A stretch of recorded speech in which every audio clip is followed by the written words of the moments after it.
So you are soul brother. Number one.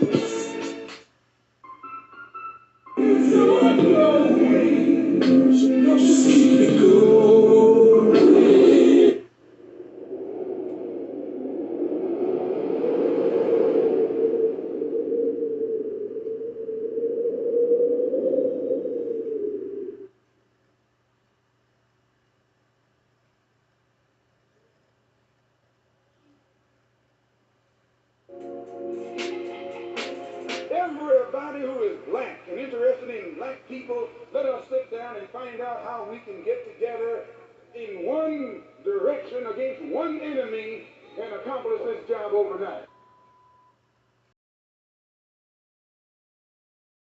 Wrote the lyrics to his song, A Change Is Gonna Come. It was very direct and to the point. With some changes to it, the song was still digestible. In the year 2019, black folks continue to go through the change rather than direct the change. A community activist named Taalik Ibn'rad has made an appeal similar to what Sam Cooke was asking for. A change. It said that the meek shall inherit the earth. We ask when. When will the landlords give the meek a free lease? Mr. Ibn'rad is humbly asking for the state of Mississippi. This is Dusty Basement Studios, and we approve of this message.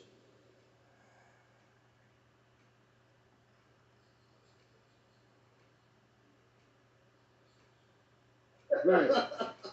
Bro, you a genius. I ain't gonna lie. This is like, bro, you was a genius. I swear. You're gonna go down like a Elijah Muhammad or a Mal. Bro. Well, I'm their child. You know, we all their children. Yeah, but bro, you know, you your own. You different, bro. I mean, to think of that. I mean, bro, this is genius. Like, I don't just say stuff just to be saying it. Like, I swear to God, bro, you are really on something to come up with this. I don't know how you came up with this. But Charles Blow talks about the fact that if you really want black power, consider going into 6 states. Now, I'm going to combine this with what the Honorable Elijah Muhammad told us as it relates to get states that you could get. And so when you look at the idea of returning back Louisiana,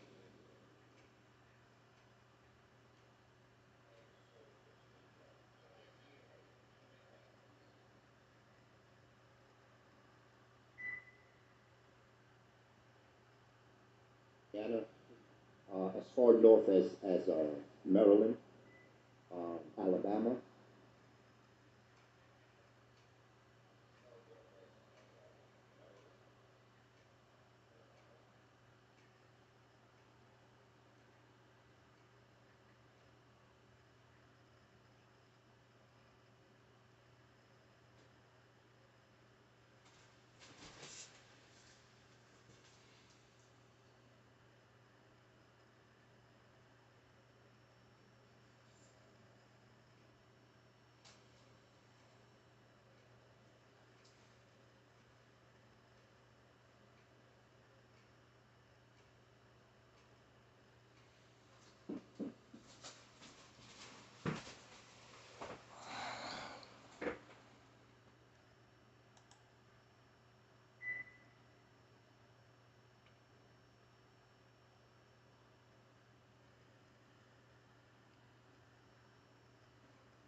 okay, the Carolinas.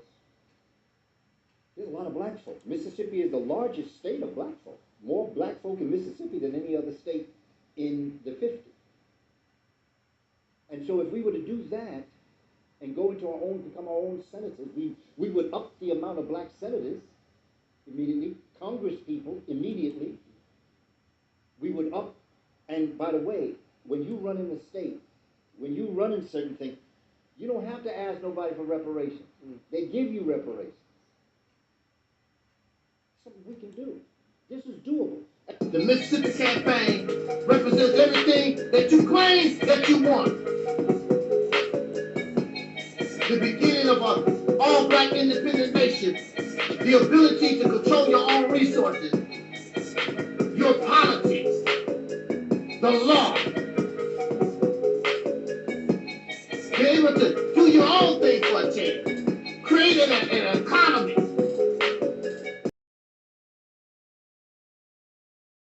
that Africa or anybody on the planet would want.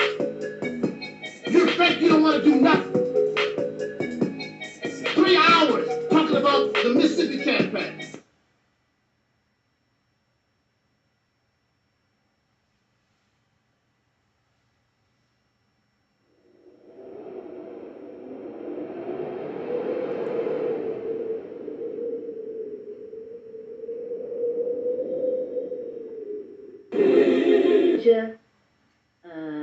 Our theme this year is After Purge Comes the Heal. Shout out to your platform, Taalik.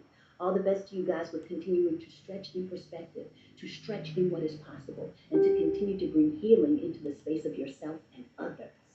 Yes.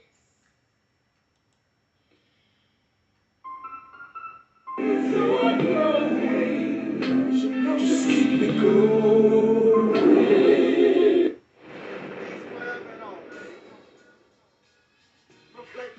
It's all about the unity. There's nothing they can do with us, so ain't nobody moving me. Like the king, we make it plain and simple. Bringing knowledge and fire at reality simple. Reality simple. My black people, it's all about the unity. There's nothing they can do with us, so ain't nobody moving me. Like the king, we make it plain and simple. Bringing knowledge and fire. Just keep me going. And you don't realize it. You don't realize it that God has been in prison.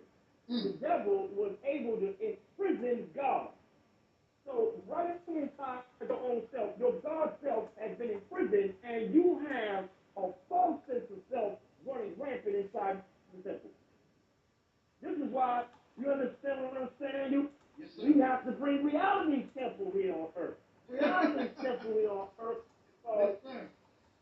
We have to realize the enemy is running rampant inside this temple. And that is Brother Taalik from the Reality Temples on Earth channel. And if you get a chance to subscribe, please do subscribe to his channel. He's a good brother. You know, he's doing good work, and he wants to do good constructive things. He has good information to provide. So please do check out his channel if you get a chance. My brother Angel Snuffing Up 7 at the Reality Temple.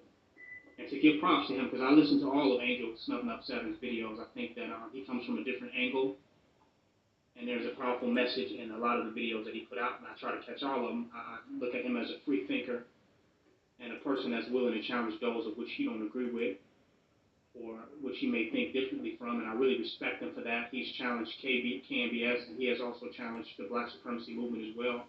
And I have nothing against that, because that which cannot be challenged cannot stand, and will not stand, and will not survive the test of time. How many challenges we can withstand will determine how long we will be able to stand.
start positioning you to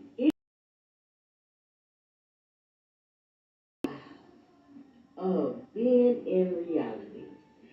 And this is gonna hurt soul sisters and brothers because a lot of us cannot accept reality. I empower you to, for 1 year, to subscribe to the reality temple on earth. And at the end of 12 months, draw your conclusion of what have you learned in that amount of time. I empower you.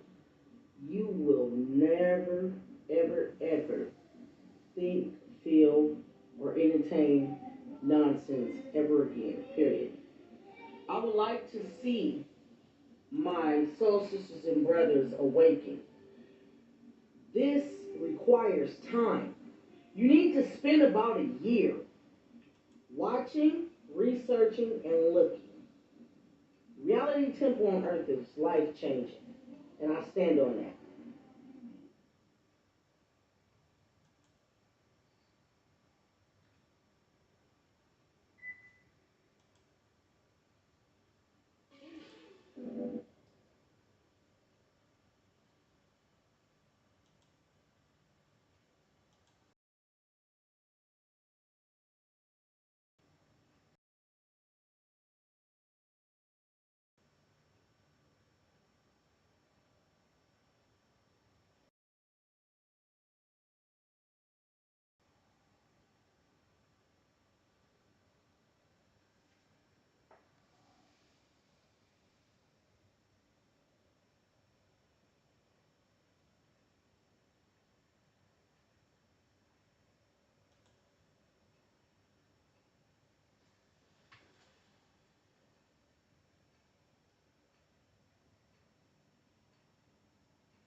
In the name of my ancestors,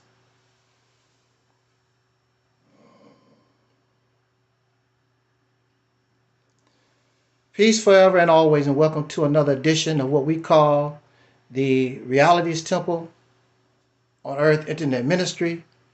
I am the gatekeeper, the host of this program, known here on social media, wherever you may find me, I am known as the mighty, mighty, mighty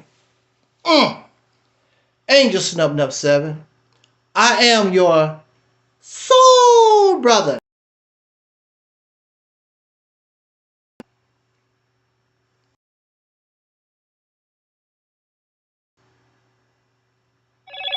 To our annual message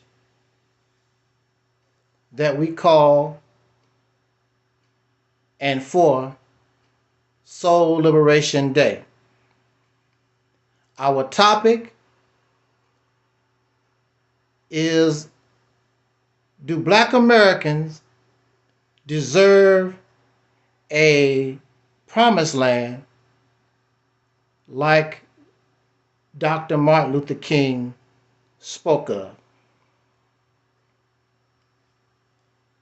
Before we get into our talk, I would like to dedicate this message and this day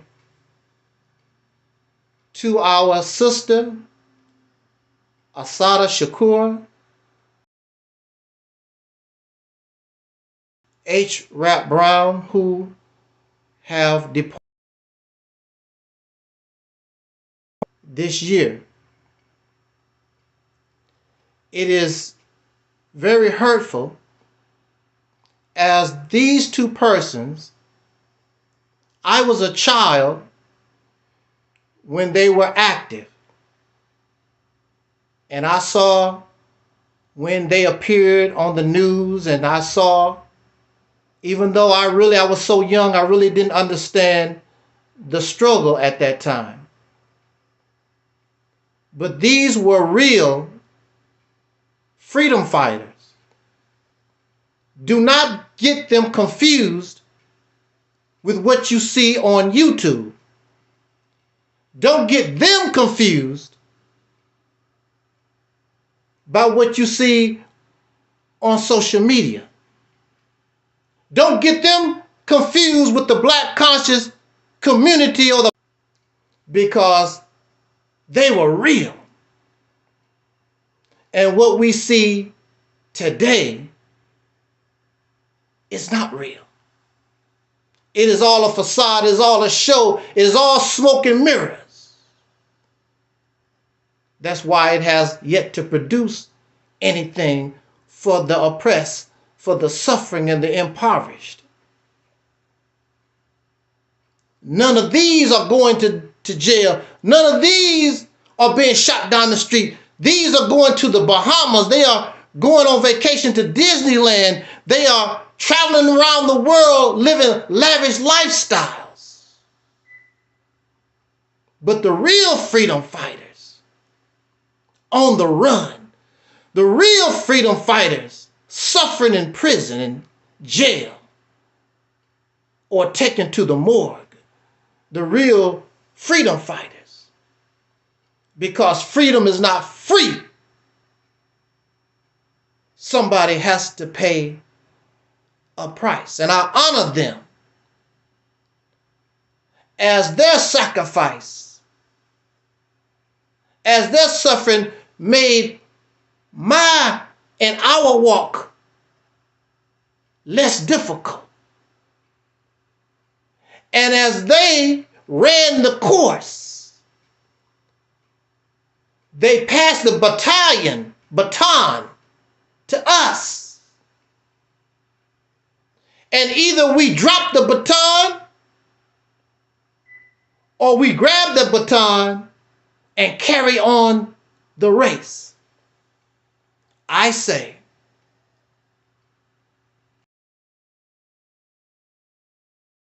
now we are out of the race.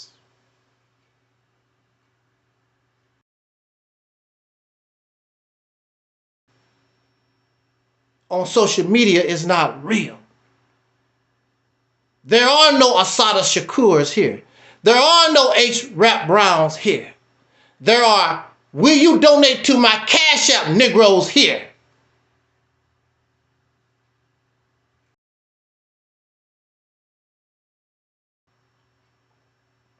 So I dedicate these few words, and I hope they are worthy of Assata Shakur. I hope what I say is worthy of H. Rap Brown today. Because with no doubt, and I don't care about what anybody else say, they are honored here. And they deserve that praise. They deserve that honor for the sacrifice and the suffering and even the death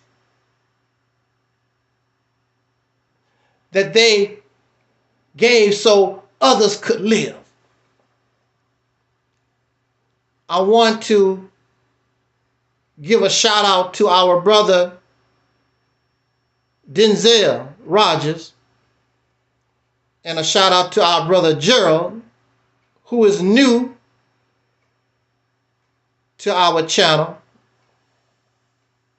I want to thank them for their words of encouragement and their support during this sabbatical. One may say, or one may wonder of why I have chosen not to talk in so long. I really have nothing to say. I have been talking since 2007. And I have been going through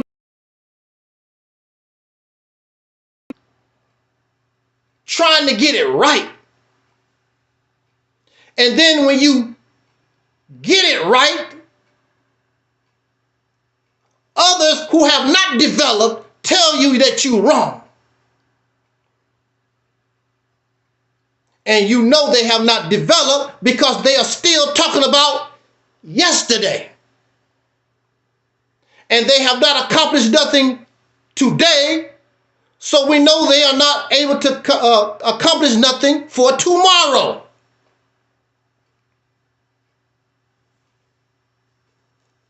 But they're going to tell me I'm wrong.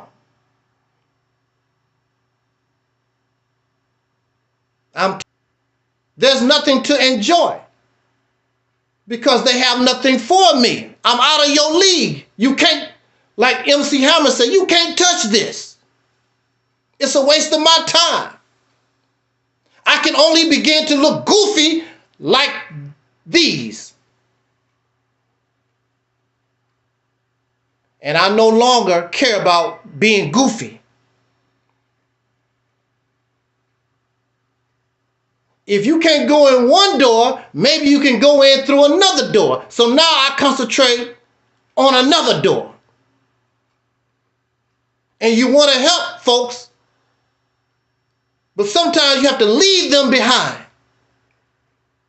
And if you see me again, the worst punishment that you can on another level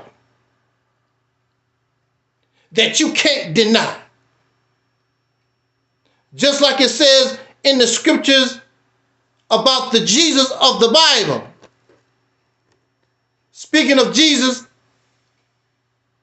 and his Father is going to bring his enemies to his feet. So that's what I'm going to do. Seek another door. And you have no choice but to give me my props, whether you like it or not. All of these folks, thousands of followers, millions of dollars in cash app, and you have nothing. And you're happy-go-lucky. 12 years to build a school. And that's acceptable. 50 years to do this. It was a brother on here. I said, well, brother, how long is it going to take for you to do it? Maybe another 100 years. You're going to wait another, you don't even have another 100 years to wait in your life to see whether or not it's true or false. You got to wait 100 years.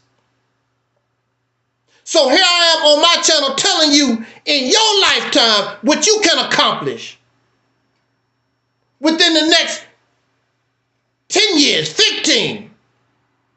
And you laugh, but you going to support somebody that said, well, it might take me another 100 years. It's going to take me 20 years. It's going to take me another 30 years. Because really, they don't know. They just putting numbers out there.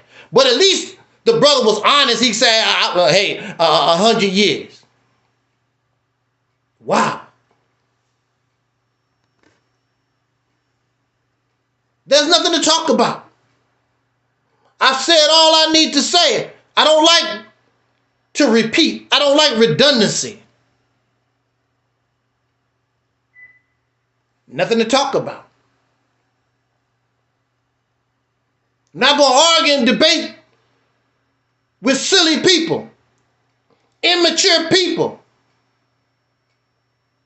dead people. You say that you are awakened. There's nothing awakened about you. You're just as dead as the people that you call dead. Because living people make moves. Dead people lay on a slab in the morgue and they don't move. And you don't move. You talk, but you can't do.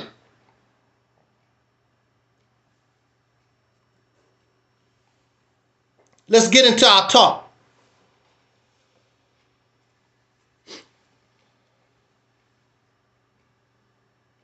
I'm stupid. What? I'm stupid.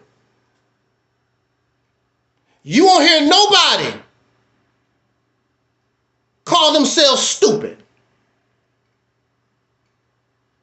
All these YouTube channels and all these people with all these opinions, you'll never hear them say, hey, you know, I can be stupid. I'm stupid. Because if they tell you I'm stupid and you are impressed because you don't think for yourself, oh, this guy, oh, he got a lot of wisdom. Y'all need to hear him. He's smart. He intelligent. Donate to his Cash App. If they told you and admitted that they are stupid, they couldn't get your Cash App. I ain't giving my Cash App to no stupid person. So they have to paint themselves as intelligent as possible and say things that you like. Because if they say things you don't like, you won't donate to their Cash App. And I am an example of that. Because I say things you don't like. Giving you nothing. Forget you and your Cash App. And they take your Cash App and they take your donation so they can pay their bills.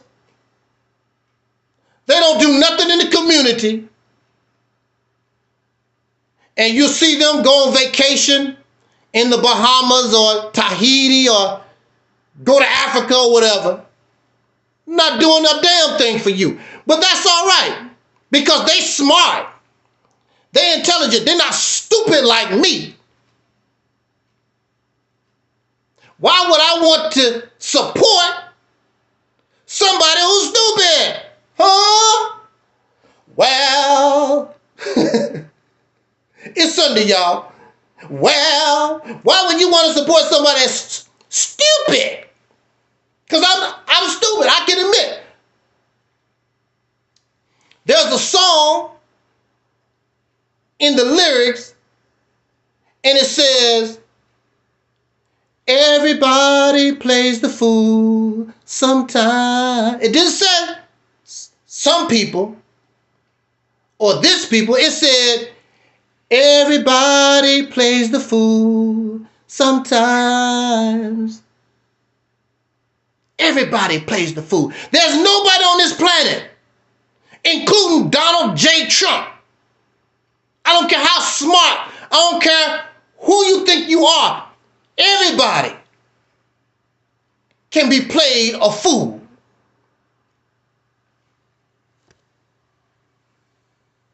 You love those who paint themselves as intelligent. Oh, they got the information. They done the research and they put all these books behind them and they talk all this glamorous life stuff that you like. They tell a story real good for ya. Who else likes stories? Little children. Daddy, read me a bedtime story.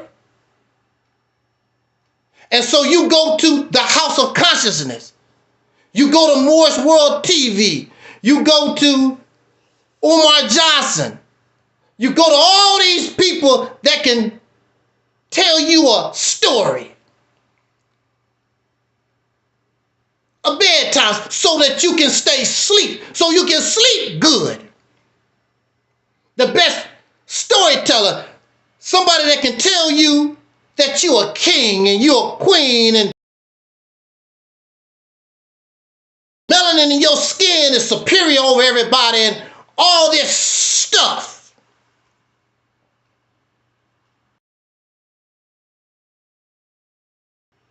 Even though you've been black all your life, you don't see what the melanin has done for you. You've been around.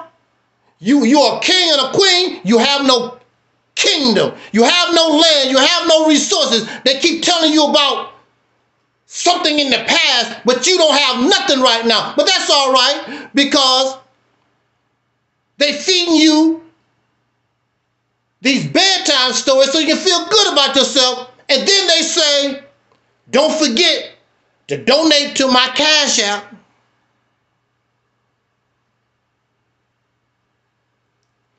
When I was growing up, and I grew up in the black community, what you call the black community, when I was growing up, it was also soul brothers and sisters, the soul community, when I was growing up.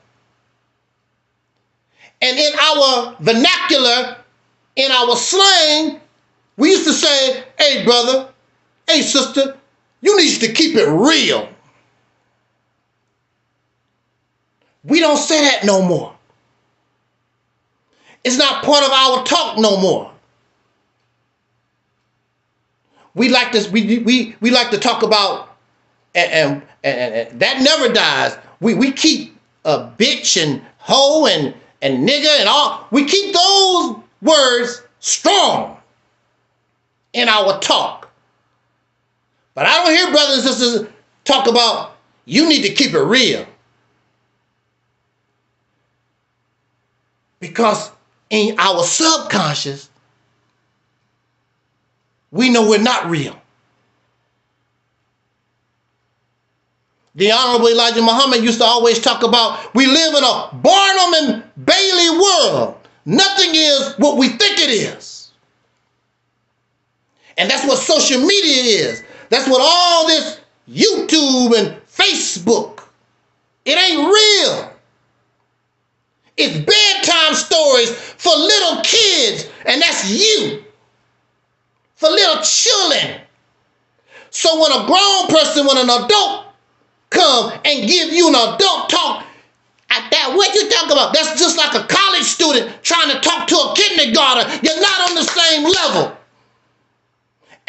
But even some kindergartners want to learn.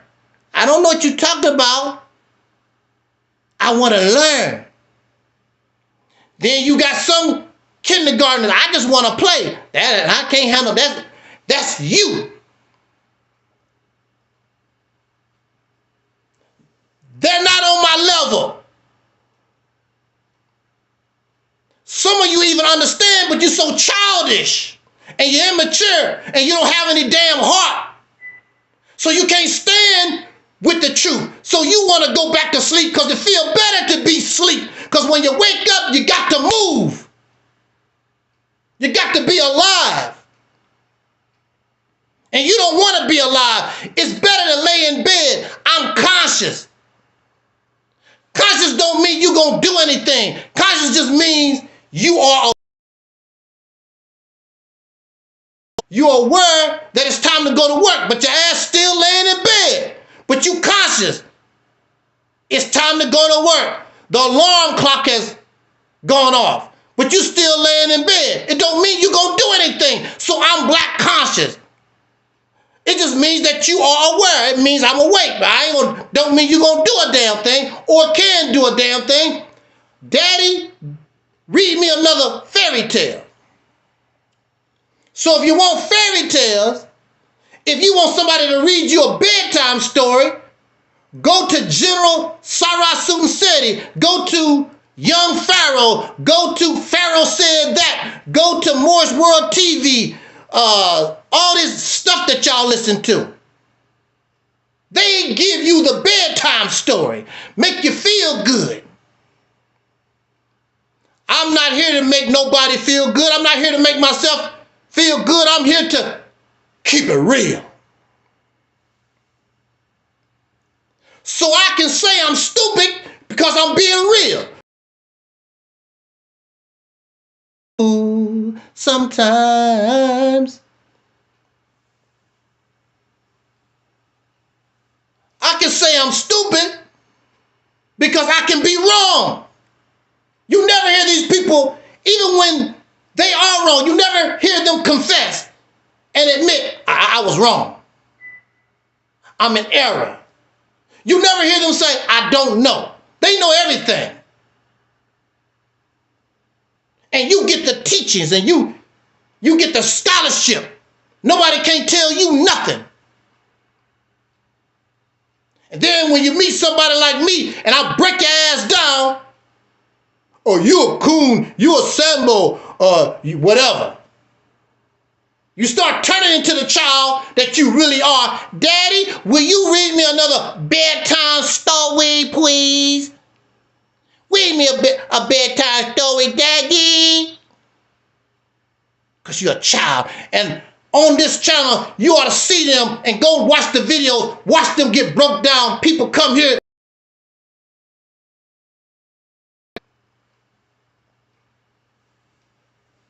Like little children, adults. So I can say I'm wrong. I can say I don't know. And there's no shame to say that you're stupid. Because all of us can be tricked. All of us can be wrong. I don't give a damn if you believe in something 50 years. You believe in something that was wrong for 50 years. Did you see Malcolm X's face when he had to denounce the teachings of the Honorable Elijah Muhammad? I saw the error in my ways and you got to keep pushing. People work on your car. It's possible they can put on the wrong alternator. That's life. There's nobody perfect. We make mistakes. We make errors. The problem is not being stupid. The problem is not making a mistake. The problem is not being in error. The problem is staying stupid. The problem is when we make these mistakes, when we see our error, we don't try to fix it. We try to justify being wrong. We try to justify being in error. There's no shame in being stupid when you learn from your mistakes.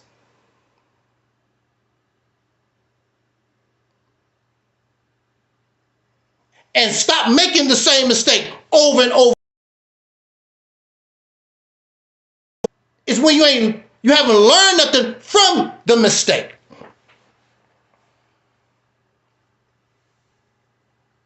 the scammer,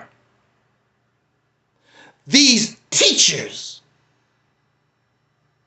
they never say that they are wrong. They never say they make mistakes.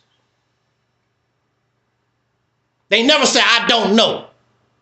They never say, you know, you got a good point. They never say those things. They're always, everything they teach, everything they believe in is the truth. But when you challenge it, it all falls apart. But they don't want to admit that. Lazy people really don't want to work. You want to believe in something that's not true. And these suckers have the nerve to attack Christian people. You ain't no damn better. They believe in Jesus. They stand on Jesus. That's their right. And you laugh at them. You do the same thing. I stand on the teachings of Elijah Muhammad. I stand on the teachings or whatever John Henry Clark taught. I stand on Ashra Kwesi. I stand on Noble Joe Ali. I stand on whoever. You do the same thing. But you think you better. You think you smarter. But you're not. And so the problem you really don't want solved. Your little children laying in the bed, listening to fairy tales, and the problem is like a dog chasing his tail over and over again. You just go round and round in the same circle. So I can admit I'm stupid. And I'm not going to do the same idiot stuff over and over again. Because to do the same thing over and over again is a reflection of insanity. To do the same thing over and over again and you expect a different resolve, a different result. You're not going to get it. We are in a worse condition now than we were during the civil rights era. Because they really didn't know they was experimenting. They just knew they had to deal with the enemy and did the best they could. You're supposed to know better. But you don't.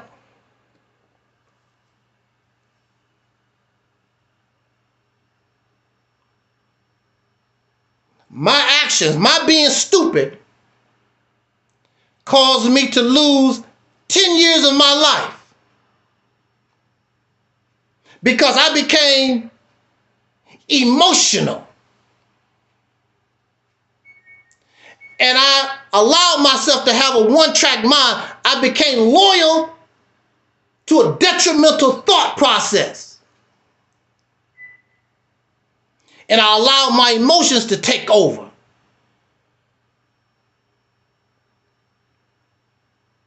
And the sad thing about it is that I could have actually been killed by the police. And the person that I had a conflict with, that person could have murdered me. I wasn't thinking. And later to find out that the person that I had conflict with in 2018, that person murdered his whole family. So if this person murdered his whole family, and I knew he had a gun and probably used the same gun that I know he had, he could have easily took my life. Because now murder. You can kill your family. Huh. Who am I?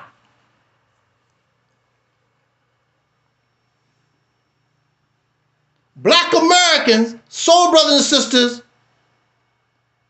We are an emotional people, not spiritual. You call emotion spirituality. No, you are emotional. You are an emotional people.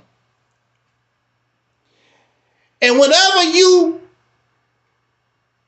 concentrate or allow any emotion to dictate your mind, whether it's you are too angry, too happy, or too sad, proper thinking,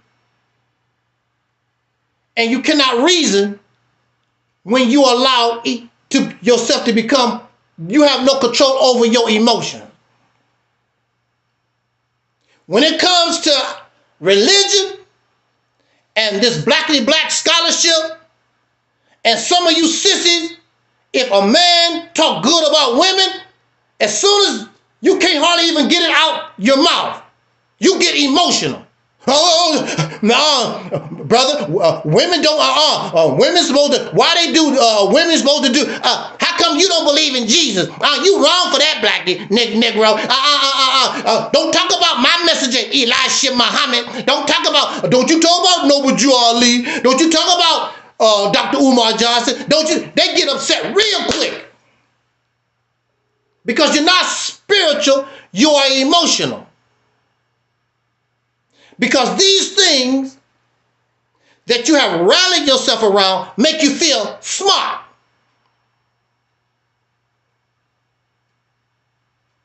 And in the United States of America, because we have been made or put on such a low level, we want to feel smart. I want to feel like I know something that other people don't know. And I want to teach you. Now you feel special because now I can teach. First you was just a student. Now I've done my research. I got the information. So let me teach. Because in this country, you've been nothing but a slave. In this country, you've been nothing. So now the teachers of the Honorable Elijah Muhammad, we got the supreme wisdom. Now you have the teachers of Noble Jew Ali. Now I studied Kemet or whatever these things. Now I'm a Native American. That's something new or whatever. Anyway, now I go back to ancient Native American customs. You feel smart. I don't even eat the same. I'm a ultra vegetarian. I saw a video where this brother talk about he don't eat food or nothing. He eats the air. He's an Aratonian. I don't know. Stupid stuff. He's dead now, I guess, from eating spoiled air, I guess.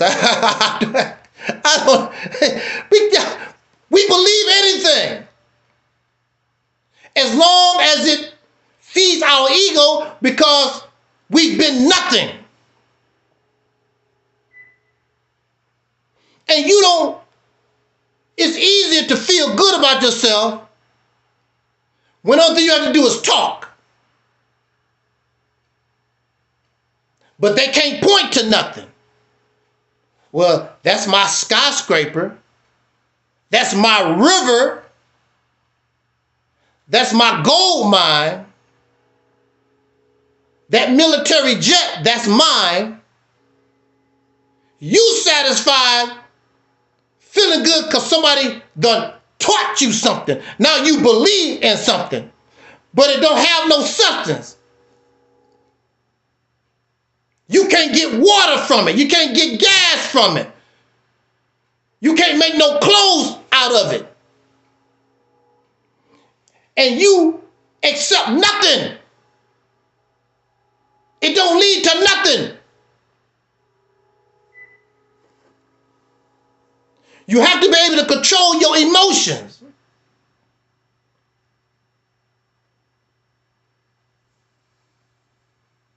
There are people, because they could not control their emotions, they actually killed somebody who they loved.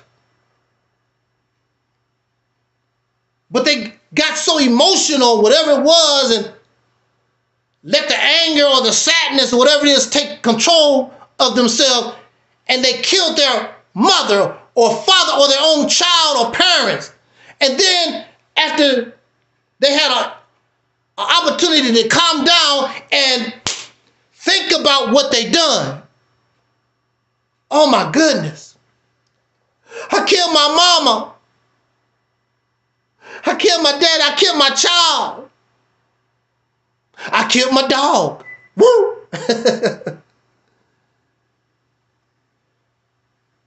Done it out of emotion. When we are emotional, we don't look at life realistically. Whether the emotion is sadness or happiness or anger, especially anger, it causes us not to think and analyze. So you don't make proper choices. And so Black America is an emotional people, and because of emotion, you don't make proper choices.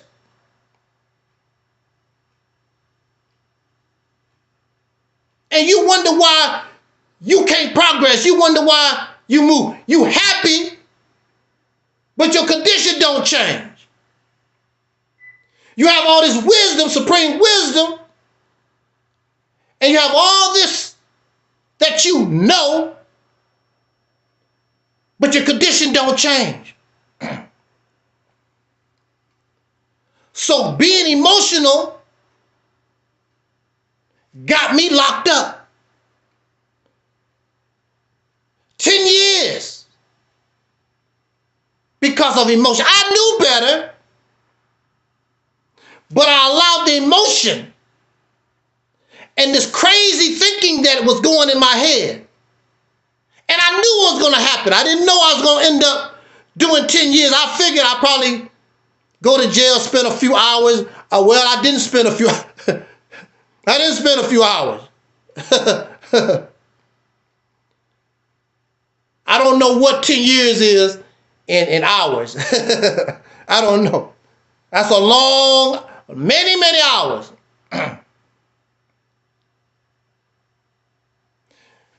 The consequences of emotion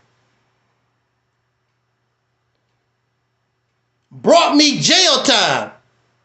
It brought me shame.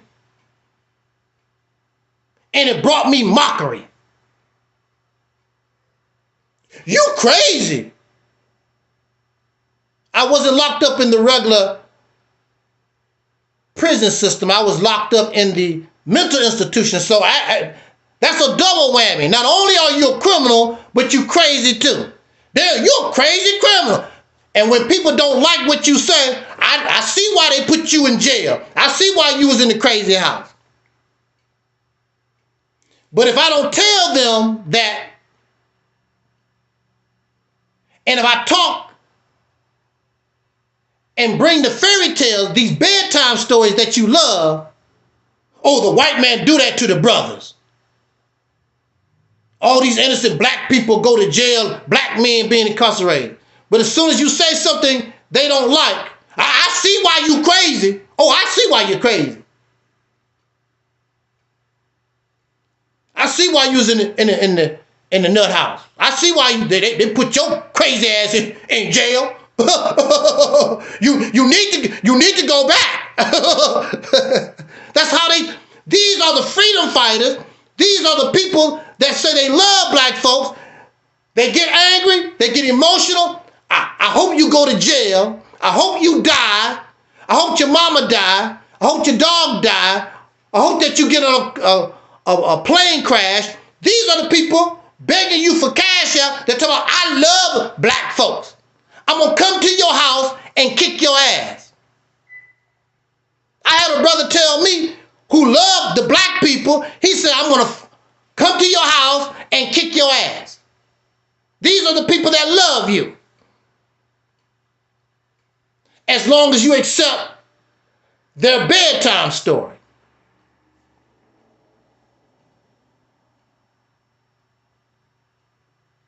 So being emotional I could have actually lost my life. I could have been killed in 1997. I could have been killed. But I was incarcerated. But I'm not ashamed, because I learned my lesson. And during my time, I didn't stay there. I began to develop and evolve, because I'm not going to make the same mistake again. And sometimes things happen to us and we think they are good, like a divorce. There are many people who are living in miserable marriages right now because they don't want to come out into the world with a failed marriage. But you suffering. And so when you divorce, it was the man's fault. It was the woman's fault. Blah, blah, blah. You got to go through all that crap.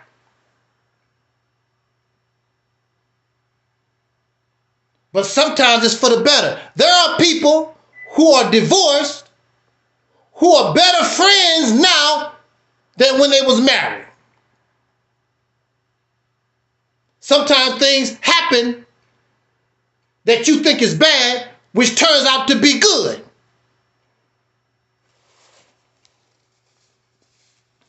But it's not no shock to me, because we live in America and we know how America is.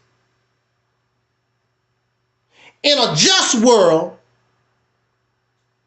at minimum, I should have got probation. We'll put you on 5-year probation, 3-year probation. But we live in a racist society that's happy to get, especially somebody like me. They look at my background. I'm blackety black and talking all that black stuff. Oh, yeah. Gotta put him away, because he might start doing it again. And even though it's not really effective, we don't want him to go out there and spoil our slaves with that stuff. Could cause the black people to start thinking and really looking at stuff. Well, we got to put him away. Put him with the crazy folks. So everything I say, that's twazy.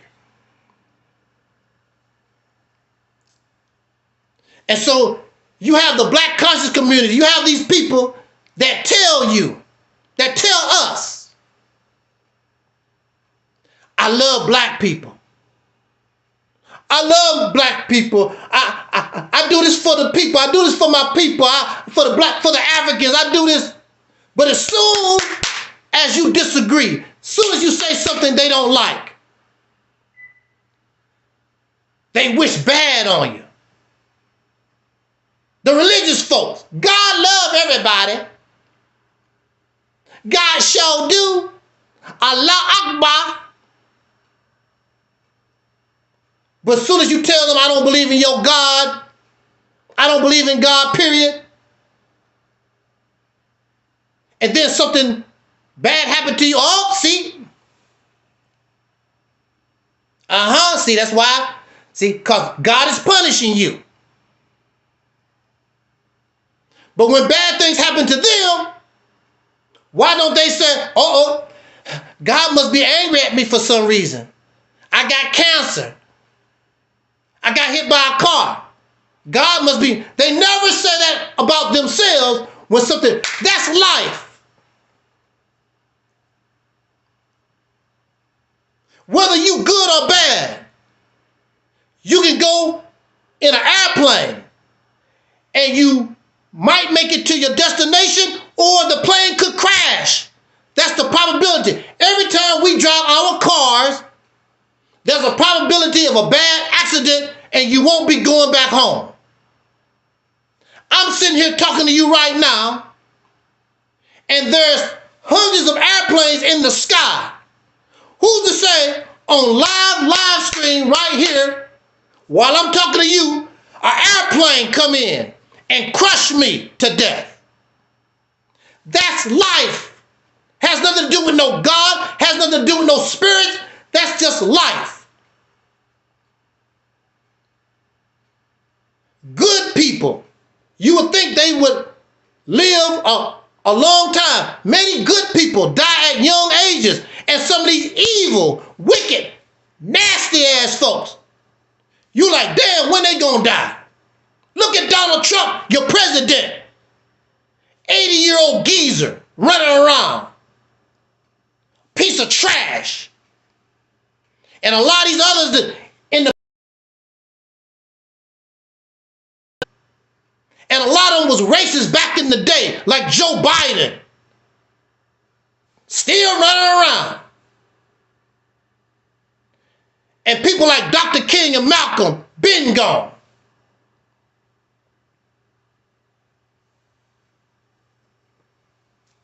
And we want to wish death. Black folks already have enough problems as is. Why would I sit around here and want to wish death on another brother or sister? You don't have to agree with me. I've been on YouTube since 2007. I've never wished no harm to nobody. Never. I hope you have bad luck because you don't believe what I say and what I do. I've never told nobody that. And they laugh while you suffering. They laughing and giggling at you. For 10 years, family members laughing and giggling. You sure was stupid. You ended up in the crazy house. You sure was dumb. For 10 years. And then when I get out, and I'm not ashamed, so I can tell you, this is what happened to me. Then when they don't like you, y'all see why you was in the crazy house, and they laugh and they giggle about your suffering.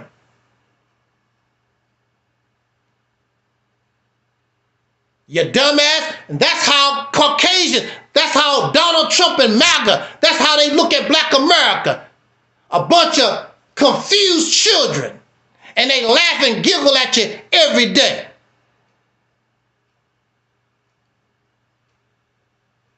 And even people like Jay-Z and Beyonce, Oprah Winfrey and Gayle and all our people with money and influence, they know these folks don't really like them. Only because I'm Beyonce, only because I'm Jay-Z, only because I made a name. These folks don't give a damn about you because you're Michael Jackson. They don't give a damn about you.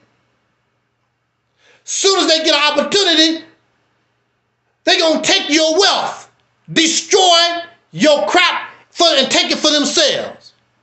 Like what happened to Michael Jackson. Caucasian people run, control Michael Jackson's estate. His own mother don't have no say-so. All that work Michael Jackson did from a child, all in his life. And when it's all said and done, everything went to white folks. Because he lived in a fantasy world. And he was always a slave. Everything you do, go back to your massa.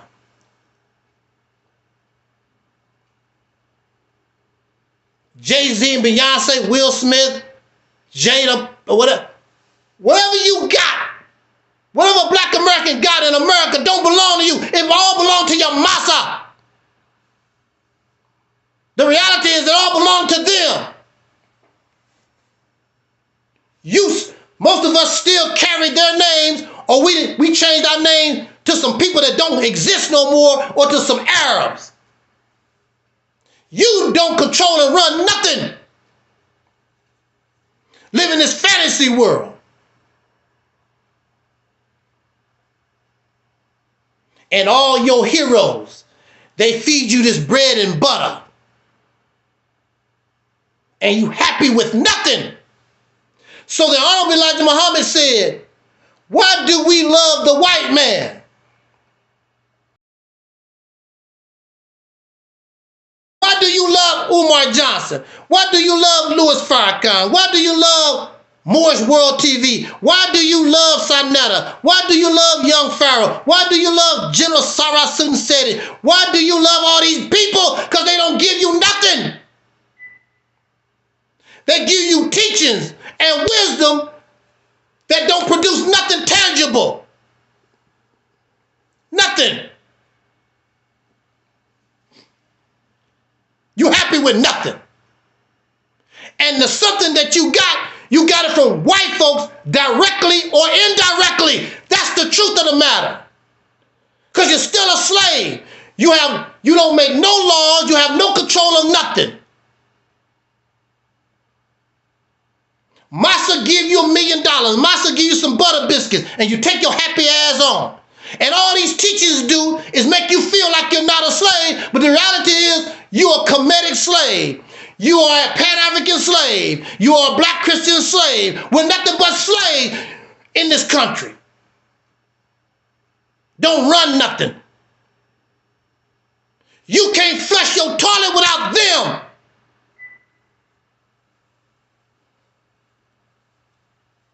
Have nothing, and you satisfied with nothing. So I heard the comedian, what's his name? Epps, Brother Epps. I forgot. He's the comedian. Mike Epps, I believe that's what his name is. I heard him say on a video about black folks. We get all this money and we want to flex. And you can only flex to another slave. He said none of these black people can flex to the white boy. Because your flex, I don't care who you are. If you put all our people with money together, you can't flex on them.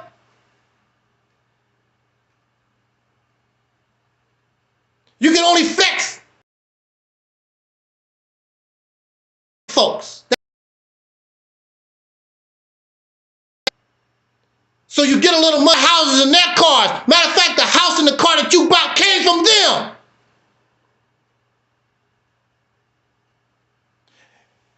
And then you have people like MC Hammer couldn't hold on to his wealth and build a $10 million house and end up selling it for $5 million, $4 million, and the white folks move in because you couldn't maintain your wealth.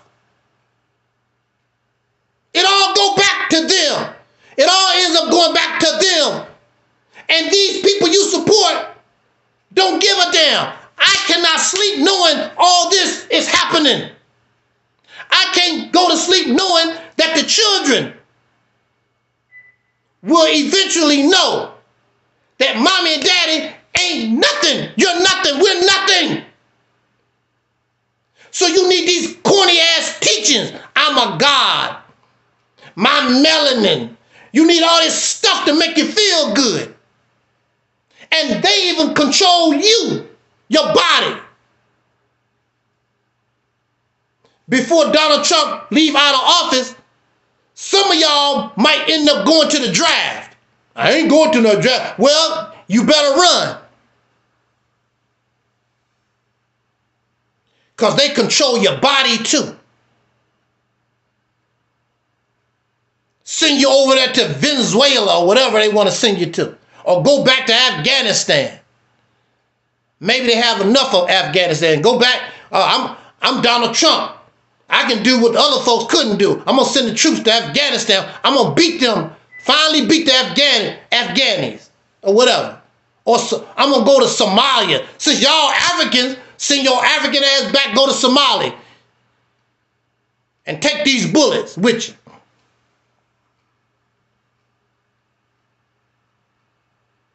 So I'm locked up. And I call the people, my tormentors, I call them names like you do. Because that's all you can do. You're not gonna attack no office of the Ku Klux Klan. You're not gonna raid the White House. You're not gonna do anything. All thing you're gonna do is run your mouth and talk. I couldn't do nothing, so I called the white folks when I was locked up. I called them, y'all a bunch of devils. We love that one, devils. Cave people. What's the other word? Neanderthals. Cave people. You like to call, I called them the children of Adolf Hitler. We like to call people names, like little children do. Some little children call their parents' name. You a boo-boo, because they can't have a cookie. Can I have a cookie? No. You a boo-boo. I'm a what? You heard what I said. You a boo-boo. And so I called them because it made me feel good. It makes the child feel good.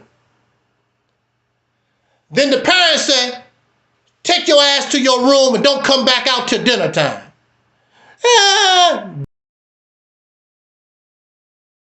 Your room and don't come out till dinner time. So I'm calling these folks devils or whatever.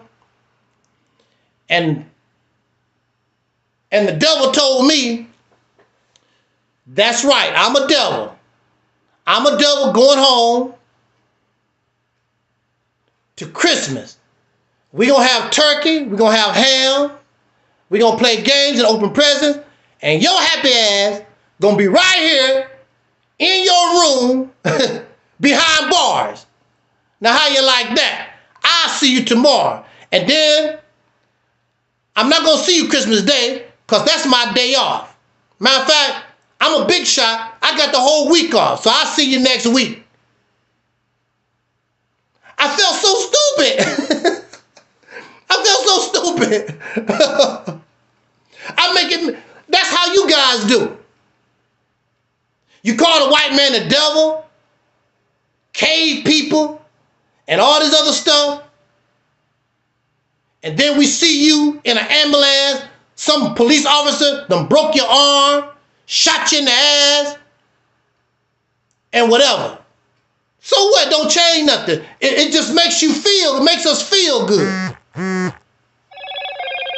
But it don't change. It didn't change my reality. I felt so stupid because I'm calling this guy devils and whatever, and they walking out the door. And I'm still locked up. So you feel good. And that's why you can't do nothing. Because you angry, but you can tolerate your condition because you feel good, because Dr. Umar said that you are Pan-African, you are God, and the Egyptians 5,000 years ago, Jesus gonna fix it one day, gonna come out the sky. Matter of fact, this year it was a bunch of Africans sold off all their earthly possessions. They went into this forest and God's supposed to come out the sky and come get them. They waited and they waited and they waited and nothing happened. And probably still don't feel stupid. Well, we just got it wrong, I guess. Jesus, we must have been at the wrong bus stop. Woo! You still a slave to them. You still treated like a slave to them. You're nothing. And there's nothing Dr. Umar or Morris World TV or Sanetta or Young Pharaoh or General Sir Susan Setti and all these people that you listen to, Brother Polite, nothing they can say that's going to change that. That's why they don't harass them. Over 100 of my channels terminated.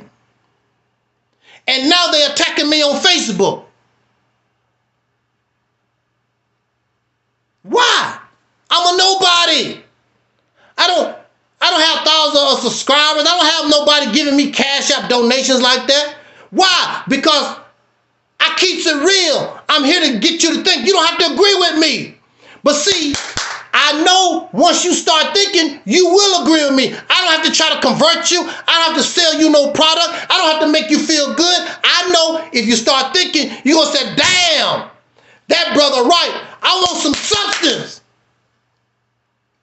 I don't want this feel-good crap. It's like a husband and a wife who want a baby. It feels good making the child, but it don't mean nothing because it's not producing what we want. We want a baby. I don't want to just feel good. I want a baby, but it's not all this. All that, it's not producing nothing. And so you getting the feel good, you getting the pleasure, you getting the pleasure, but you're not getting the baby. It's not producing anything.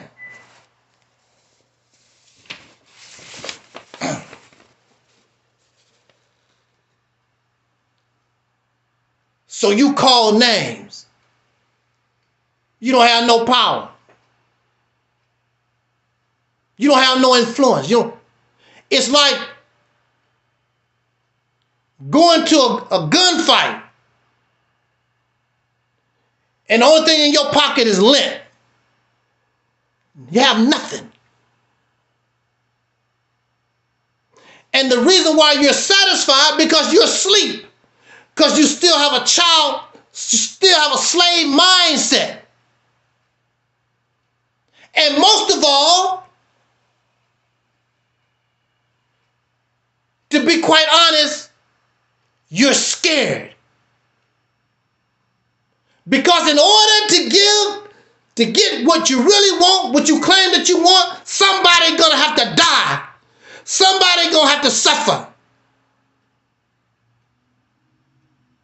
Assata Shakur, H. Rap Brown, somebody gotta die. Somebody gotta go to prison. Somebody gotta get hurt. You're gonna lose your job. You're gonna be harassed. You're not ready for what it takes in order to be a free people. It's better to pretend. It's better to pretend.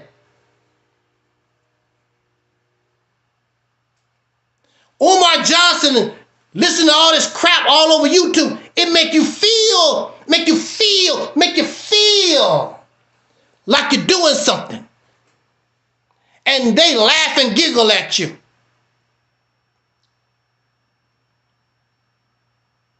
Black men got together to vote for Donald Trump. It's not one black person in Donald Trump's cabinet. He don't ask you for advice or nothing. You're going to rally. You ought to see all the black men on YouTube. I'm going to vote for Donald Trump. I'm going to vote. For what? Why?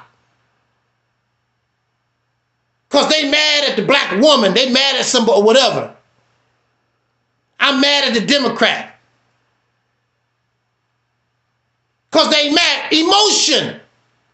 I'm going to vote for Donald Trump because I'm going to demand that you give me. And the only thing these suckers want, they just feel good. Donald Trump don't ask them their advice or nothing. You gave this sucker your vote and you get nothing. Except you feel good because you vote out of emotion, not because not looking for substance. It's just emotional. None of you can talk about no other black folks because all of you are the same. Emotional. Child out like a slave. Ain't nobody better than nobody.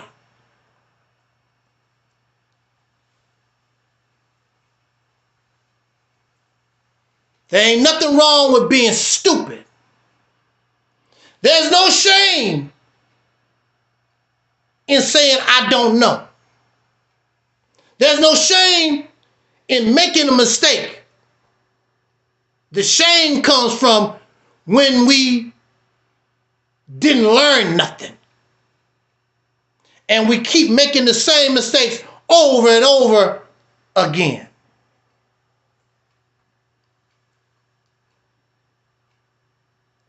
All this blackity black stuff, you've been on YouTube since 2005. This is 2025, which means 20 years, right? What has all this supreme wisdom? What you know, what has Louis Farrakhan, the Muslims, the Kemites, the Hebrew Israelites, the Native American folks, whatever you Aboriginal, y'all, we've been doing this stuff 20 years. You've been giving folks millions of dollars. You have actually made millionaires out of people like Umar folks. You giving them millions, thousands of millions of dollars. 20 years. And you don't have nothing to show for it.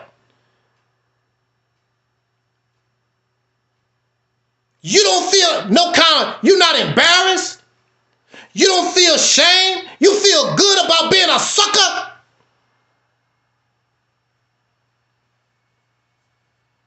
I wish our sister LaWanda Page was here so she could really break it down.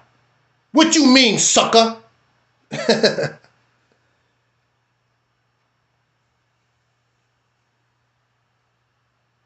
You have more education. You have more money in your pocket, but you can't replicate what slaves done who was uneducated, fresh from the slave plantation. You can't replicate what people who were slaves fresh from this plantation. You can't even, you keep talking about, here we go again.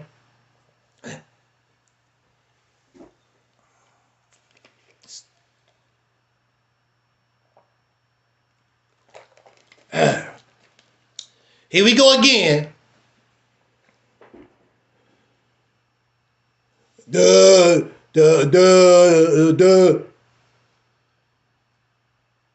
You can't replicate what people did fresh off the slave plantation.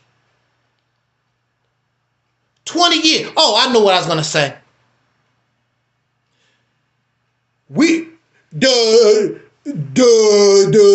Come on, Vogue. We need a new Black Wall Street. How long have, rest in peace, I forgot what the sister's name, rest in soul power, the last surviving member or resident of Black Wall Street. She just died this month, I believe, or last month. I wish I had opportunity to talk to her before she passed this life. We need a new Black Wall Street. Tell the people you giving your money to. And then they believe these suckers, and I think, what's his name? Dr. Bush Watkins supported the effort or whatever. And all these people, because you falling in love with the idea of a Black Wall Street, but all emotion, you're not asking these people exactly how are you going, this is going to be done. How are you going, you put me on the hot seat. Any little thing you think that you can come out your little mind, you put me on the hot seat. That's fine, because I got it all worked out. These people give you nothing except feed your emotions, because I'm a YouTube personality. I'm popular.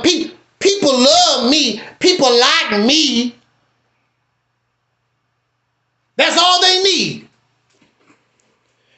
Gave this man, I forgot what his name was, gave him millions of dollars.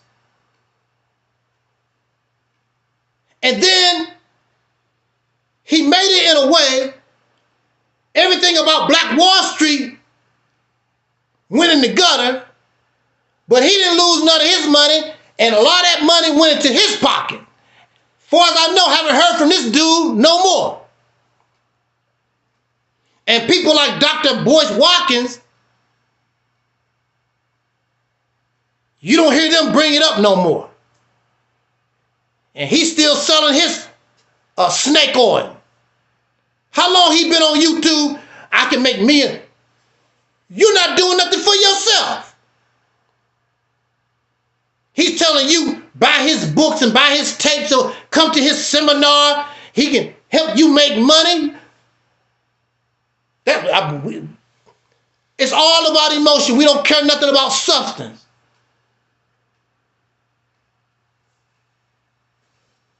You have all this wisdom, Mr. Scholar, Mrs. Queen, the kings and the gods of civilization. You got all this melanin and you can't produce a damn thing.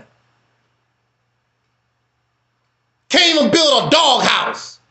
Dog outside, shaking his tail. Icicles on the dog's tail. When is Mr. God of the civilization going to prepare me the doghouse? It's cold as a mug.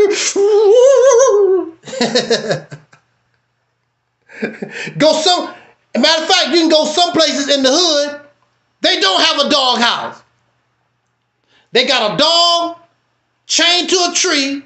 The dog don't even have a doghouse. I'm like, damn.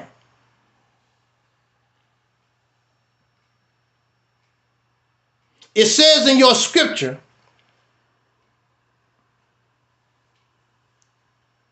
and general talk, my people suffer due to the lack of knowledge. Not any knowledge. It's got to be the right knowledge. Because you can get a plumber's manual, and a plumber's manual is good if you want to work on the sink in the bathroom or toilet. That book, that knowledge is good. But that knowledge cannot help you put on an alternator on your car. You can go through all the chapters in the plumber's manual, which is good knowledge, but it's not the right knowledge for what needs to be done. Because you want to put a alternator on your car. It don't work. It don't work. And that's what I've been saying since 2007. It's not to make mockery. You can believe whatever you want to believe. It's not to make mockery. But you have to have the right tool to fix whatever it is. You have to have the right knowledge in order to deal with whatever. It has to be the appropriate tool to deal with the situation. Now, I've seen a brother work on cars, and he made a fork. I don't know how he done it. He took a regular fork, bent it, and so to replace something in a car. But a fork is not designed to be an automobile part. So it's not just my people suffer from the lack of knowledge. It has to be the right knowledge. It has to be like Vanessa Williams used to sing in her song. It has to be the right stuff baby. So I'm not making mockery of your scholarship. I'm not making mockery of your books and your research. What I'm telling you is it's inappropriate if you want to change this situation that Assata Shakur and H. Rap Brown was dealing with. It's not appropriate. It can't help you. It can't help us. Nice to know in a university or some school, but it does not help us to change this condition that we find ourselves in.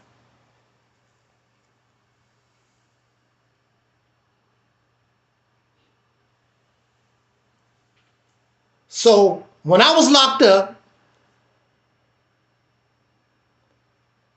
I began to use their grievance system. And it was the best I could do. I didn't know anything. I'm ignorant. What do ignorant mean? Child, you shows ignorant. Ignorant only means lack of knowledge. I didn't know. But I saw the grievance system, and I began to, it bothered them a little bit. It bothered them a little bit. But they made those laws, and they control those laws. So it bothered them a little bit, but it really didn't mean too much of nothing. But I did expose that they were doing things that was not even in their law. So it helped a little bit, just a little taste. But using that would help me as time goes on. Make me to understand some things.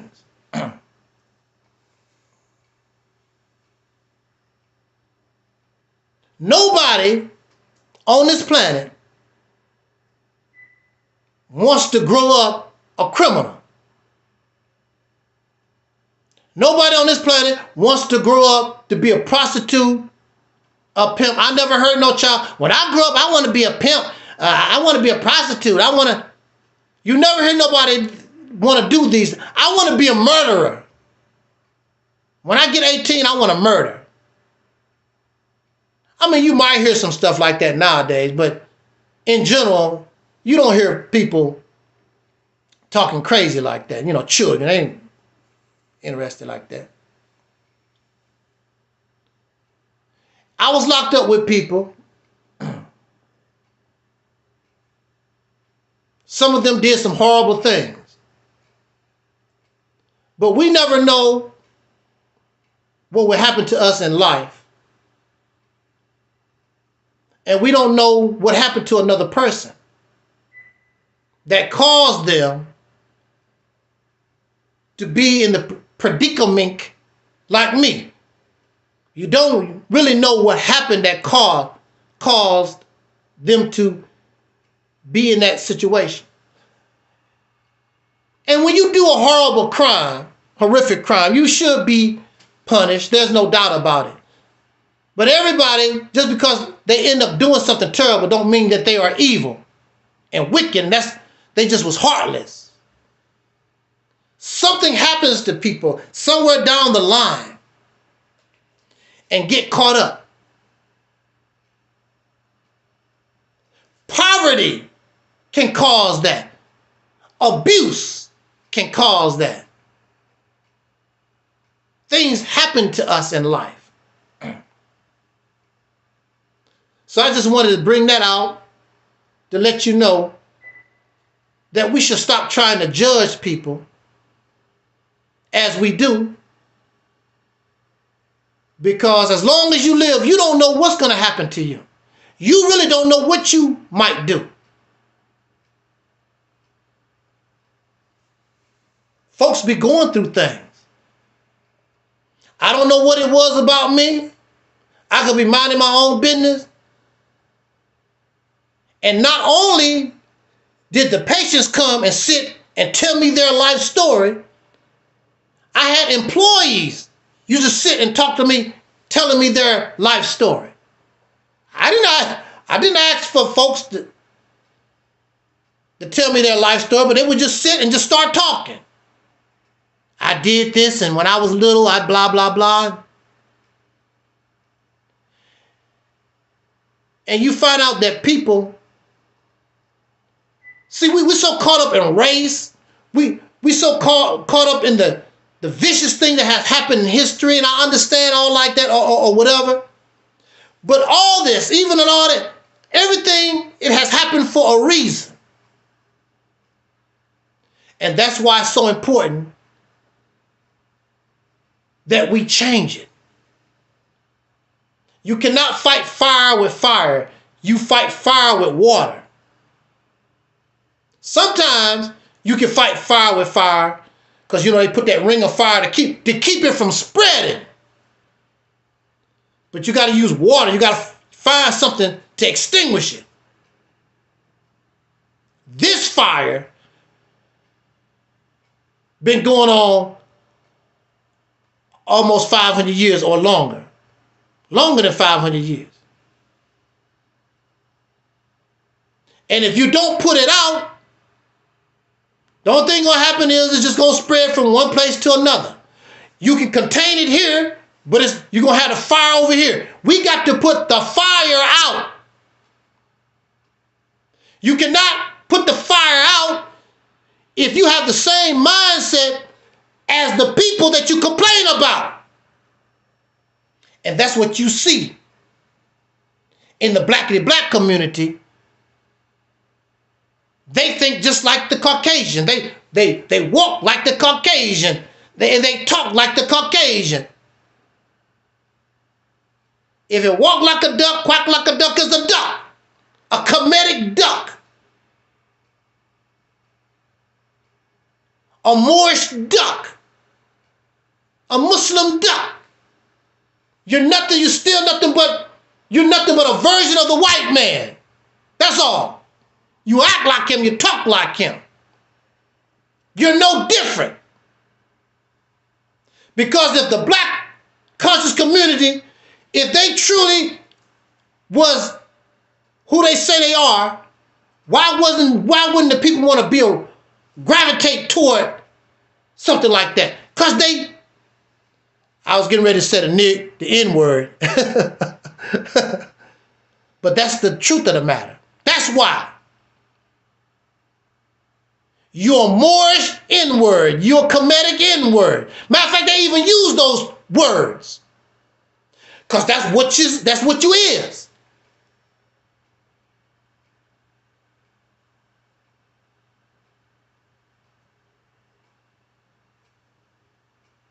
I'm not ashamed.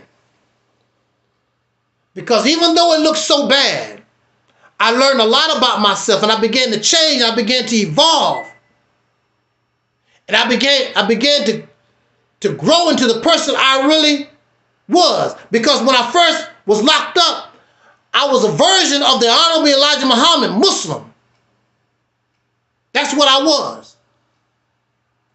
But that's not me. That's something I believed in, but that's not me. The incarceration caused me to evolve into who I am. Not a follower, not a servant of somebody. Become who I really am. Myself. I've always been a free thinker. And even when I was a believer, I still was a free thinker. I always was asking questions. Hey, this don't make any sense. The only reason why I was part of the Nation of Islam, because of my ignorance. I didn't know no better. I did the best I could. But as you grow, as you mature, as you develop, I began to see things for what it really was. And when I became incarcerated, everything, I had to question all of it. Everything I ever was taught, I had to go over it. And I kept some things and I pushed other things to the side. because they weren't true. They were in error. It's not real.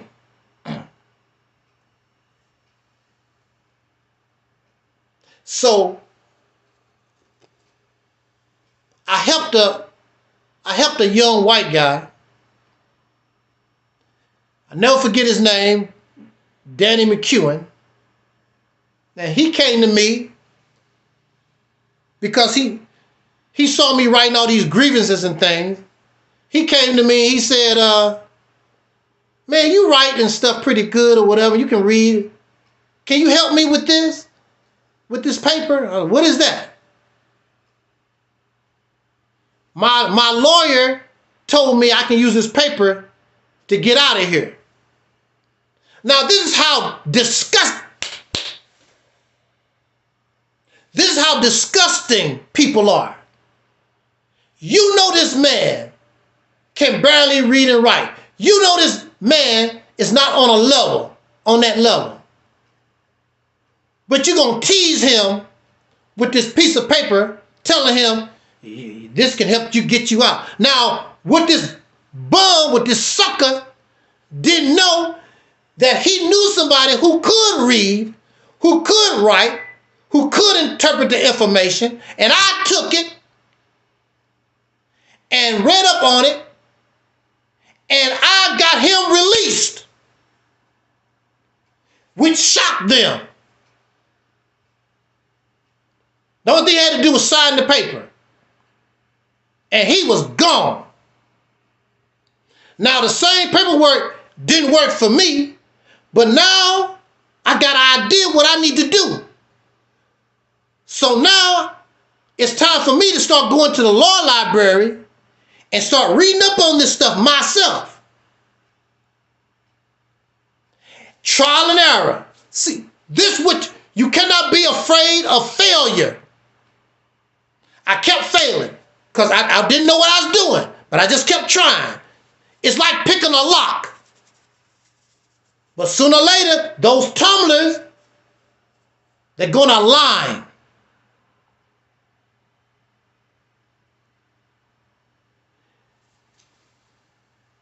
And I learned how to do that legal work. And the straw that broke the camel's back, these evil ass people back, was when I learned how to file a restraining order. And I filed a restraining order on the ass. Now, mind you, people been laughing and giggling. But when I start taking them to court, all the laughing, all the giggling, even people in my family, they were like, damn. When I start making those moves, start giving these people an ass whooping, all that laughing and giggling stops. When you take people to court, all that laughing and giggling stops. They ain't laughing and giggling no more.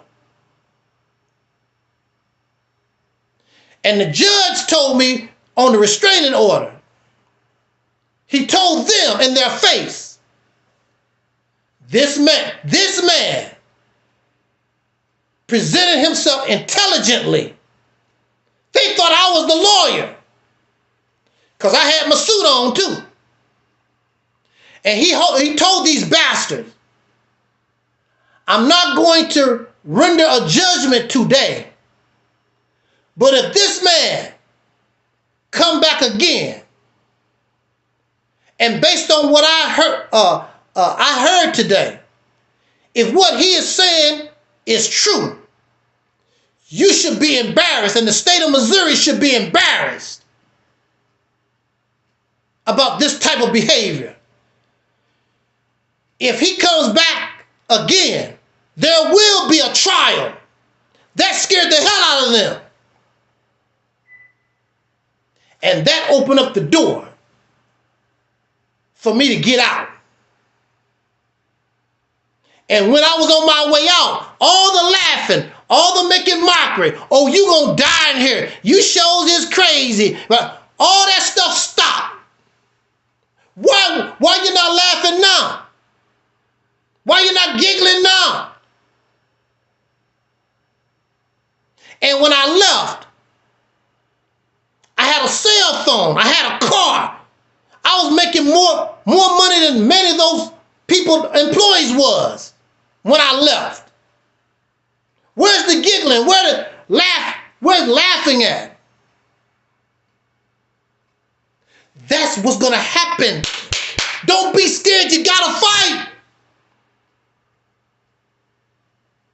That's what will happen if you're willing to sacrifice, if you're willing to fight and get the appropriate knowledge and fight these pieces of trash.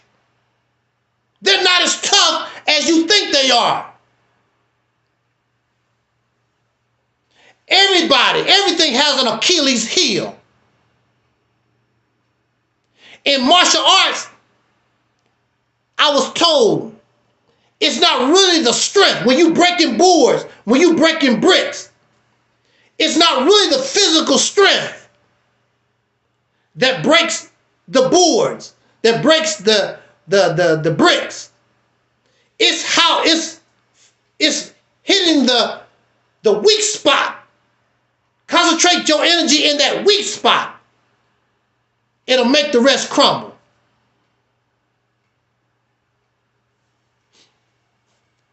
The right knowledge. The right knowledge. Y'all still with me? Welcome to Soul Liberation Day 2026. Our message and the question that we raised today: are Black Americans worthy, or do Black Americans deserve the promised land like Dr. Martin Luther King spoke of? Do you know that we could be the greatest generation ever produced? We have that potential. Everything is on our side. Everything has lined up just right for you and me to solve this problem once and for all. Do you understand? You have the potential. But potential don't mean that you're going to live up to it. It's like an egg. Every egg a chicken lay has the potential to become another chicken. But something can go wrong. It's not fertilized. Something in the inside go wrong. The chicken didn't lay on it properly. Keep the right temperature on it. Something can go wrong. Or it can get ate. Woo! Or it can get ate. Woo! And that's where you and I are in this country. We can't live up to our potential because something is eating us. And we're not allowed to grow. We're not allowed to manifest ourselves. So you need the right knowledge. And the right knowledge takes us, of course, out of the European or the white matrix. But it also takes you and me up out of the black matrix. All this aboriginal and the Kemetic and the black, white and the melanin and all. Nobody cared nothing about that type of stuff. It was all about nation. So you caught up in the for us. Elijah Muhammad to come back. You're waiting on. You hope that the teachings of Noble Drew Ali will do something special. We're waiting on the rise, because I don't think nobody else taught that. He's the Black Messiah. Hey everybody! Wow, he's the Black Messiah. He's the Black. I don't know. We always think. I don't know. We have an unrealistic way of looking at things. But now many of us, we use that terminology that J. Edgar Hoover invented. What if the Black Messiah is not what you want him to be.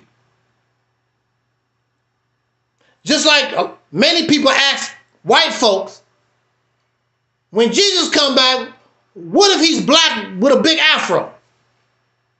Oh, they just ignore it. That's impossible. The Messiah, God, or the black Messiah, or a messenger of God, must be in the form that you believe in. Otherwise, you won't accept it. But what if they don't come in the manner that you want them to?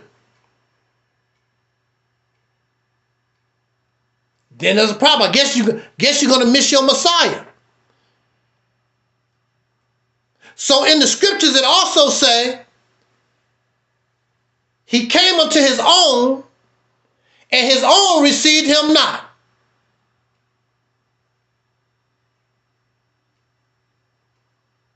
Leadership is not about a popularity contest. Leadership is about who is competent, who can bring the best ideas in order to solve a problem or to make certain actions that benefit the people the most. I want to serve you. I don't care if I have to dress in a garbage bag. I want my people who I serve, I want them to do good. That's leadership. It's not a popularity contest.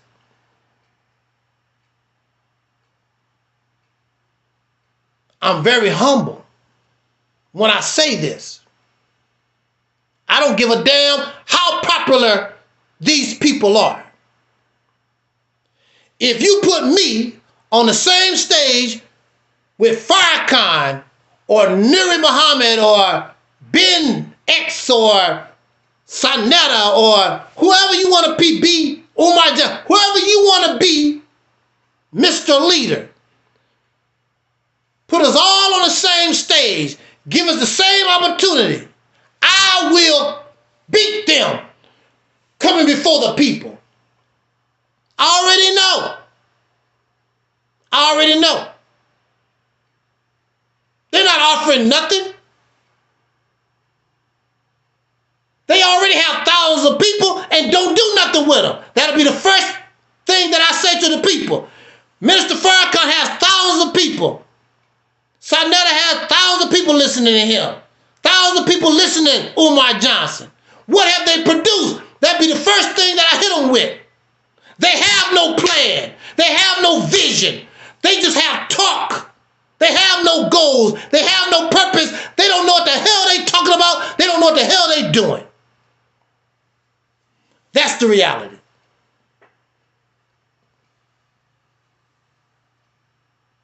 You won't accept the black Messiah because the black Messiah or the Savior has to be in the package, in the vessel that you believe he or she should be. Black Americans. See, we love dead people.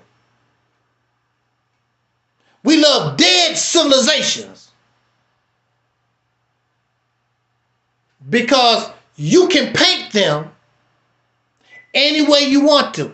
They don't never reference and brag about nobody alive because we can examine them right now. But you can talk about, well, Kemet did this and they did this in ancient Israel or they did this on the Indian tribe 5,000 years ago. You can talk about all that harmonious, righteous, and holy stuff because all of it is dead. And you can paint it any kind of way that you want to because it's dead. They love Malcolm, but when Malcolm was alive, his own people allowed him to be murdered and wasn't able to hold up what Malcolm left.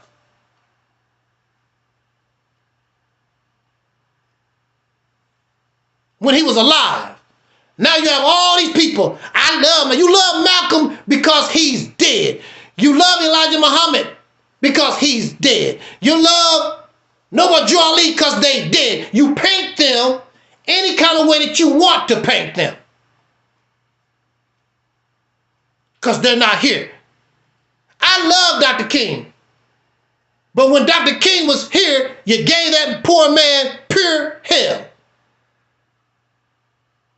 But now he's gone. Oh, Martin, he was a wonderful, he's this and that and that. Because now he's dead, and you can paint him any way that you want to paint him.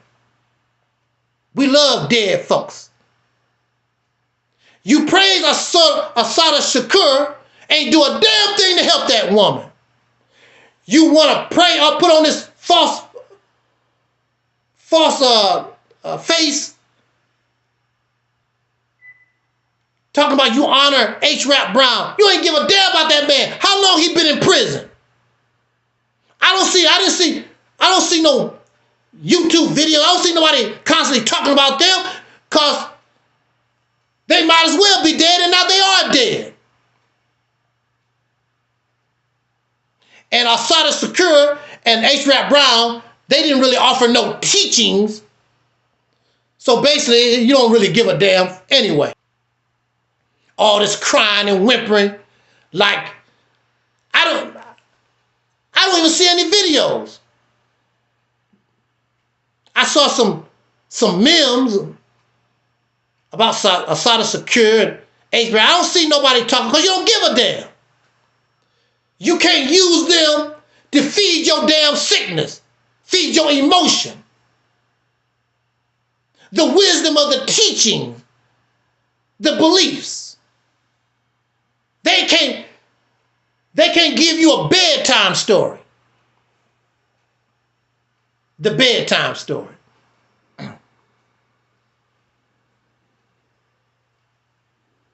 What is all this Kemetic stuff? Egyptian stuff. Just like the rest. And Egypt been gone. And then the real descendants, to my knowledge, the real descendants of Egypt are poor. In Egypt, Kemet right now, they don't mess with them. They are the real descendants. Don't talk about those people. They poor and they can't feed your sickness. This greatness. Oh, Egypt did this and the Egyptians did that. They can't feed your sickness. You won't even go visit them. I thought they was your brothers and sisters. These people are fake. They confused, they fake, they phony, they're a bunch of scammers.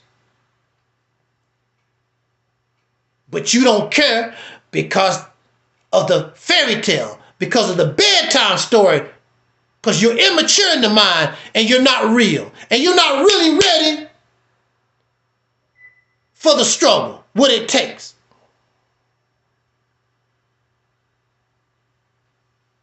You call yourself a God, but you don't function like no God. Because God is not a plagiarist. All these people are plagiarists. All they do is copy. I follow the Honorable Elijah Muhammad, the teachings of Noble Joe Ali. Ashra Kwesi said this, and Dr. Ray Hagen's, whatever. Nothing but plagiarists. Human Xerox machines. You are God. And you have no originality, no creativity. Malcolm X said this. Malcolm X is dead. He can't help you.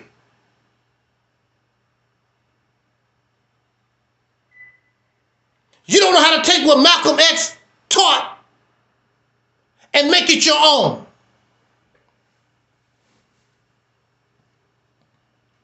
Even Malcolm,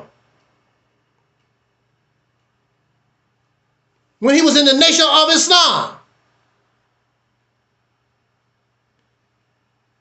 he took what he knew because his people were UNIA. And he took that mindset and brought it to the Nation of Islam. The Nation of Islam is a religious organization. The Nation of Islam has never been black national. I was introduced to the teaching of Elijah Muhammad. It does not teach nothing about black nationalism, pan-African. Elijah Muhammad didn't say nothing about no Africa. He taught us that the earth was Asia and we are the Asiatic black people. He never said nothing about no Africa, nothing. He never taught nothing about black nationalism. The only thing he taught was because we all are oppressed people, because we all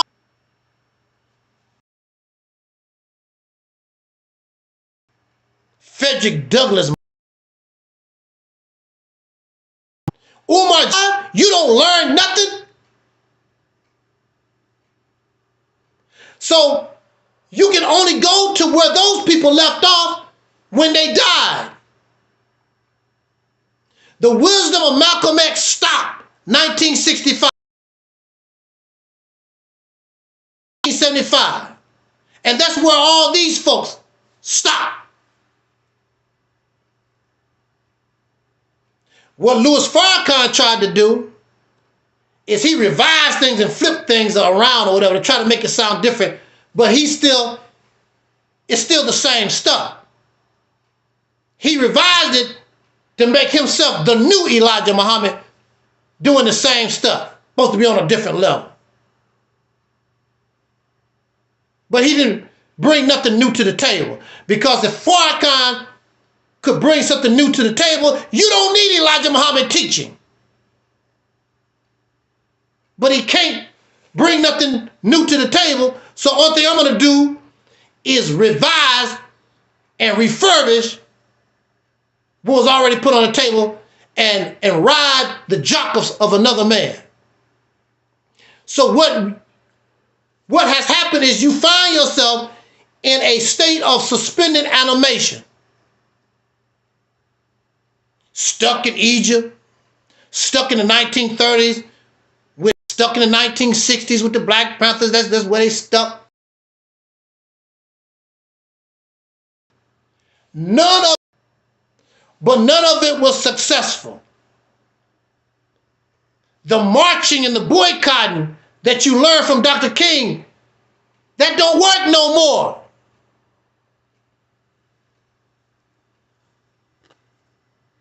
We got a brother like Michael Jackson. May he rest in peace. Brother Michael Jackson.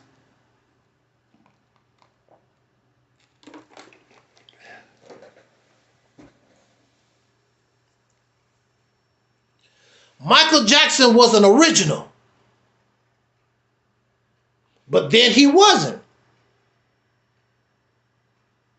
Michael Jackson was influenced by Fred Astaire, Jackie Wilson, James Brown, and many other artists, even Elvis Presley. Michael Jackson took a little bit of Elvis, took a little bit of Jackie Wilson, a little bit of James Brown. And he studied all kinds of artists. He studied what he saw from the old movies when he was growing up. He studied entertainment, period.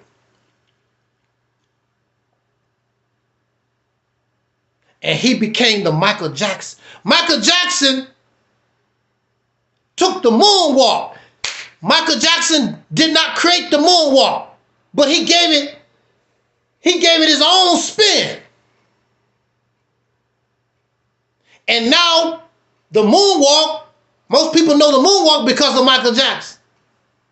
And there were other people that did the moonwalk before Michael Jackson. But he's Michael Jackson, an original. Michael Jackson's so famous, they say he's the best known person that humanity knows of next to Jesus. Woo! But he's Michael Jackson. He's not these other people. He's not a Xerox machine. Michael said, and I paraphrase, basically Michael said in an interview about the people that influenced him, but he understood. I want to be like them, but I want to surpass them. I want to be better than them, if that's possible. Any teacher wants their student, any parent wants their student to be better than them. But when you get around black conscious folks, all this blackity black stuff, they tell me, oh, you think you better? You think you smarter than Elijah Muhammad? You think that you smarter than Malcolm X? Huey P. Newton? Dr. King? Noble Joe Ali? You think, Negro please. You think you smarter? But the black Messiah, gotta be smarter than them. He has to be an original. Although influenced. Woo! I think the Holy Ghost hit me, y'all. Even though influenced by Elijah, even though influenced by Dr. King, influenced by Huey P. Newton, H. Rap Brown, Assata Secure, Fannie Lou Hamer, even though he's influenced, he got to be better. He got to strive to be better than his predecessors. He carries, the black Messiah got to carry the predecessors in his blood, in his being. How can I be 60 years old, ain't learned a damn thing in my life except how to copy somebody? That's embarrassing. And you insult my intelligence.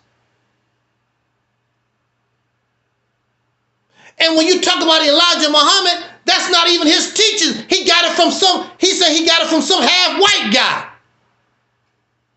It didn't even come from him. So why I can't be better? I don't have to go to no half-white guy or nobody to tell me what I should and should not do.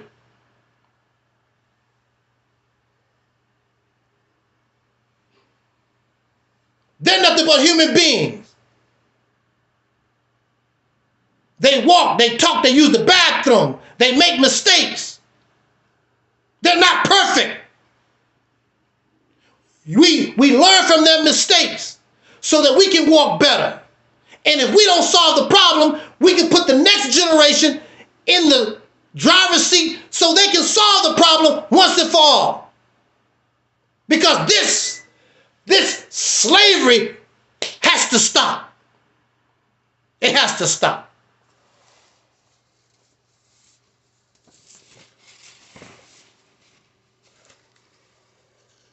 No, maybe Umar Johnson and all these other suckers that you give your money to, maybe they not that smart.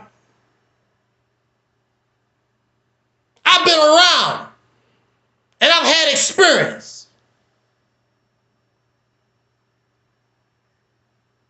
And I know the same type of strategy that I use in order to get out of the crazy house. I know that same strategy will work to get us out of the ultimate crazy house. But you have become comfortable because they give you a pack of cigarettes and a Pepsi soda. That's what they used to give a lot of those guys when I was locked up. Keep them calm. Let you smoke cigarettes, give you a Pepsi soda. You're comfortable in your oppression as long as you can feel good.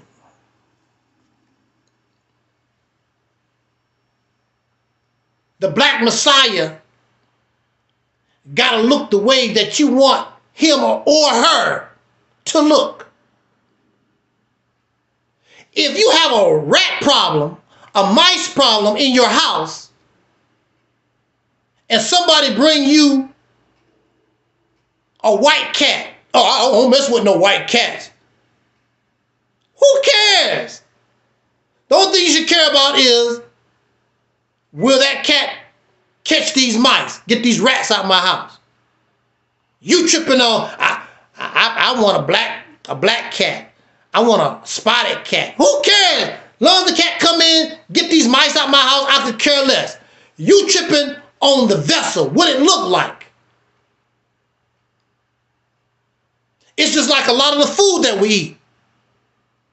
Some of the food, go to the grocery store, it don't look pretty.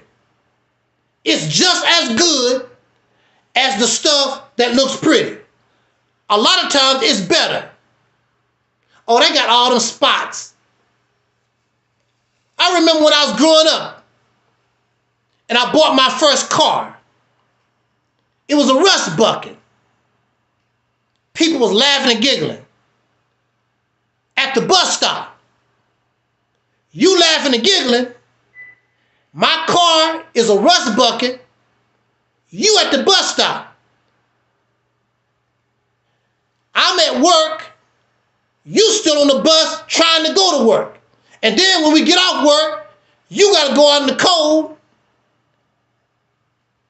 to try to go back home. I get in my car. I'm at home by the time your bus show up.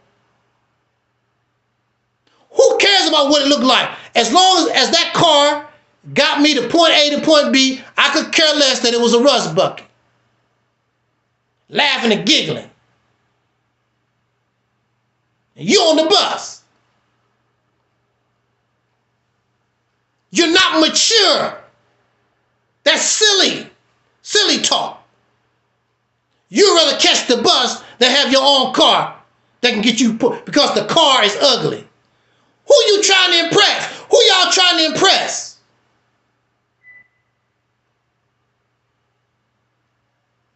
Many of you who have come to my channel, I can come on my site, never ain't shaved in 2 or 3 weeks. I might not shave in a whole month. Dirty looking is not dirty. It's just an old t-shirt I'd have had a long time. I don't care who the hell am I trying to impress. Especially you. If you want me to dress better, donate to my Cash App. Buy you a shirt, brother. And I will. And I'll put on the shirt for you. I don't care. I'm not trying to impress you. I'm trying to get free. I don't care if that cat got 3 legs. As long as the cat can come in here and get these mice out of my house. Y'all some silly ass people. Silly, childish. When I first got locked up, I had your attitude. I had to get out of that because the information that I was getting ready, if I just kept to the black people, I would not have got the information that I needed to get free. Then I had a white lady. Woo! Y'all. Oh, man. I had a white lady that I was friends with. She was able to be among my enemies. Oh, y'all don't understand.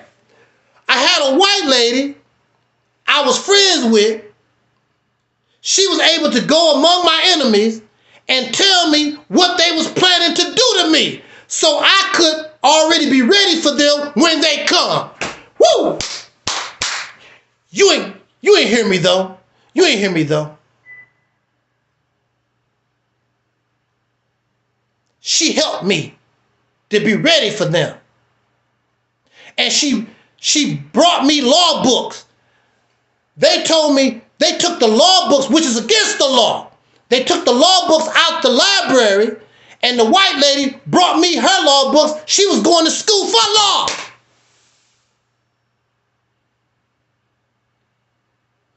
And she brought them. Don't tell them, because I could lose my job. Don't tell them I could lose my job. Here's the law books. They can help you. See, I escaped the trap. Am I going to marry the white lady? No. Am I interested in the white lady? I want to go to bed with her? No. But this white lady proved to me, showed me she was a friend. Willing to risk her job.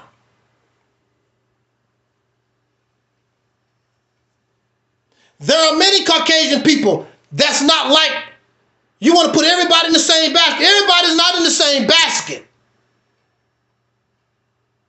And if you get off your ass and really make the right moves, you'll find out what kind of power we, the people, because that's what the Black Panthers was about. Power to the people. They didn't say power to the black people. They said power to the people. The Honorable Elijah Muhammad said freedom and justice and equality for all. So I don't know where you're getting all this blackity black and I hate the white man, blackity black, and the people that you hate, most of them are dead. Most of them are dead.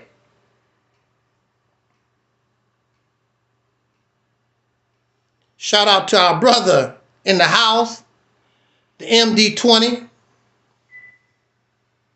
And I can say shout out to the MD20. And we had our backs and forths or whatever. I don't care about that type of stuff. You get angry, you get upset, cool off, and you keep trucking. Nobody have time for that silly, ignorant stuff. We are the freemen. We are the foundation of Black Americans. We are soul brothers and sisters. We have to start looking out for ourselves. And those who want to roll with us, we roll with them. I don't give a damn who you are. Because I want to get out of jail. Listening to y'all ass, I still be locked up in the crazy house and you're laughing and sniggling and giggling.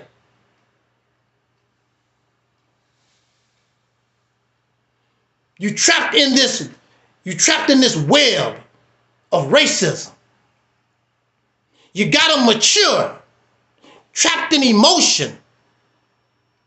And that's what's stopping you from getting up out of the trap and progressing. All of us, we start off as single cells, a sperm and an egg. And they come together and begin to evolve and develop. But they're not going to stay the same. They're not going to stay the same as they begin to evolve and develop. They begin to create the different systems for the one organism. We start off the same, but we begin to develop differently. Because I got to become a heart muscle. I got to become the blood. I got to become the brain. I got to become the liver. I got to become the kidney. Whatever. I got to become the bone. And we got to work together in order for this one organism to function. If any of these things are out of place, the one organism dies. Or you suffer from cancer. When some of the cells in the body begins to rebel against life itself. And it eventually will kill the organism.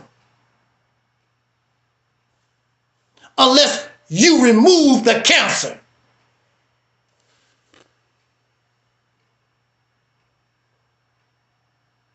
We have to remove the cancer. A lot of this stuff that you believe is good for you is cancer. It is not life-giving. If it was life-giving, Angel Snuffing Up 7 wouldn't have to talk. I wouldn't have to say nothing. You'd be on your way, and I'll be right there with us. Even if it became violent, let's do it. I done stood all I can stand. I can't stand no more. However you want to do it. You want to do it smart, I'm with you. If you want to do it violently, let's do it. Sick of these people and their oppression. They sickening to me. They disgusting to me. You say it, but you ain't gonna do nothing about it.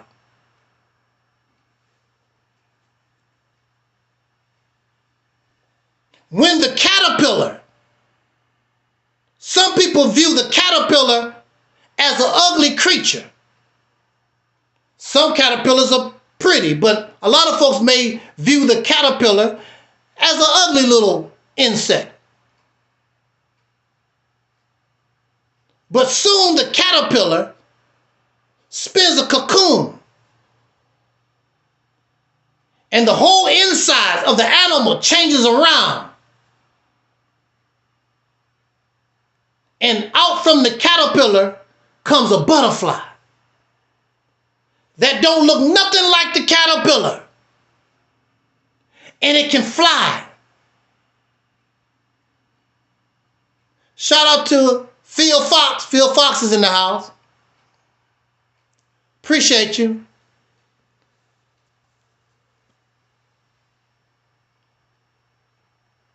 The butterfly looks nothing like the caterpillar.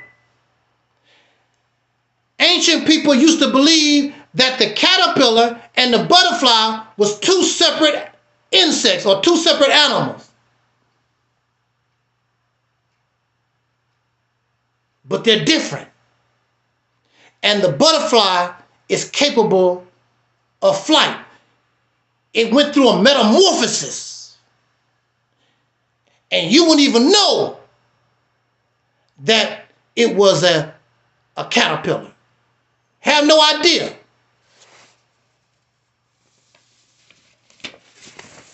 Two different life forms. Really one.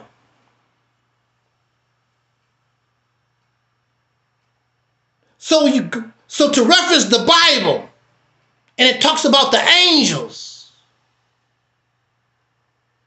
And the angels have wings. This is you. Or this could be you because this is our potential. We are the caterpillar and ugly people in the sight of everybody else. We're ugly. We're just something to use. Something to laugh about. These reality shows and this nasty rap music and the women, the twerking, and we're just a nasty, disgusting caterpillar in the eyes of humanity. Just something to be used. But see, you have the potential like the caterpillar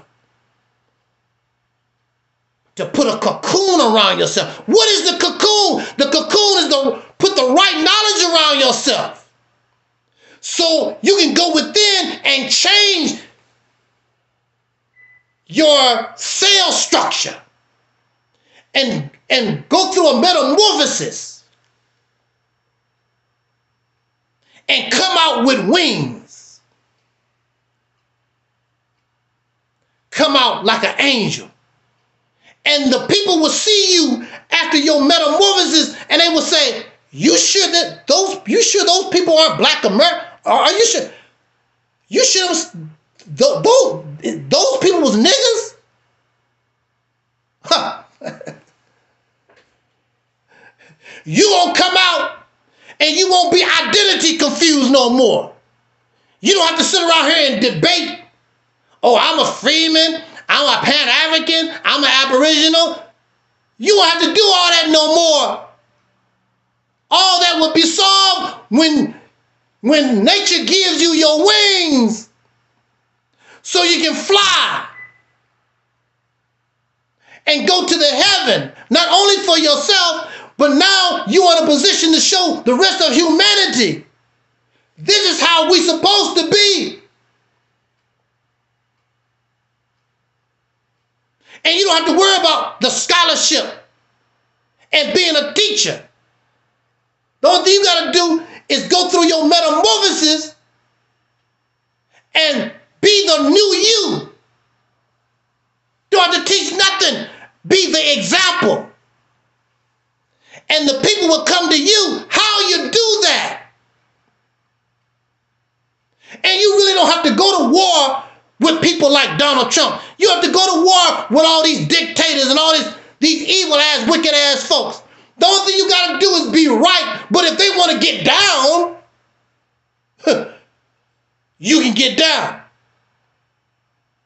But see, when humanity wants to get right, there's no weapons they have can harm you.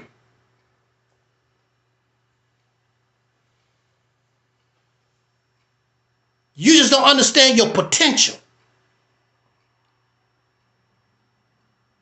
Because you keep yourself locked up in this box.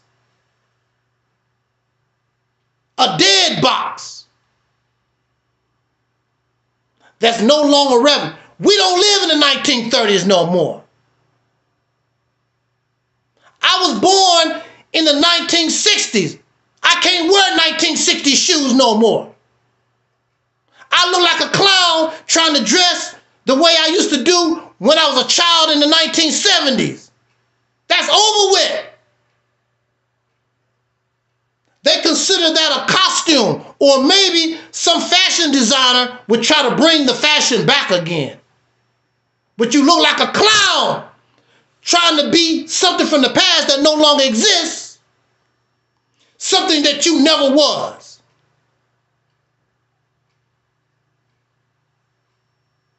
I'm Batman. Batman is a fictional character.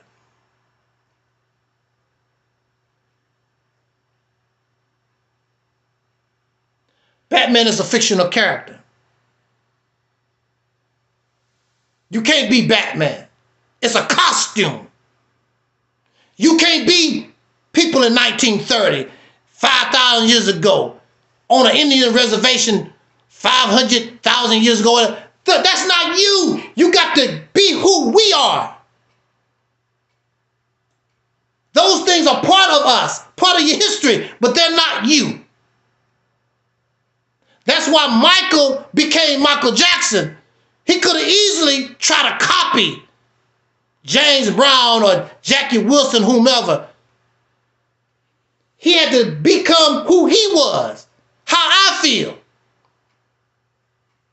But he did not never deny those who came before him. You think I'm telling you, oh, don't talk about Kemet, don't talk about Noble Joe Ali, don't talk about it. I've never said that. And I don't talk that way. I'm saying we need to be who we are. Take from that. But be who you are. We're not those things. Shout out to our brother Eric Bell in the house. Thank all of you for coming here and making this a wonderful Soul Liberation Day. I really didn't feel like coming and talking, but I said to myself, if I never say anything, at least I should do Soul Liberation Day if I can. And so that's the mission. No matter what happens in life, as long as I'm alive, I'm going to try to come and give this Soul Liberation Day message, because Soul Liberation Day was created not only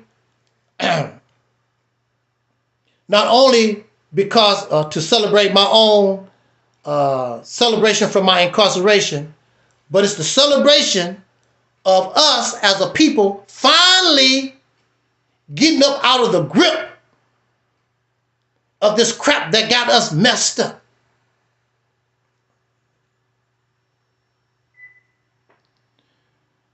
We've had all this blackity black scholarship stuff for 100 years, including at least 20 years on YouTube, social media. It has done nothing for us. That's not my fault. Why you want to get angry at me? Get upset. Be emotional. Because it's true. That's why it hurts so much, because it's true. You don't want nobody around to remind you that it's not working. It interferes with your fairy tale and your bedtime stories.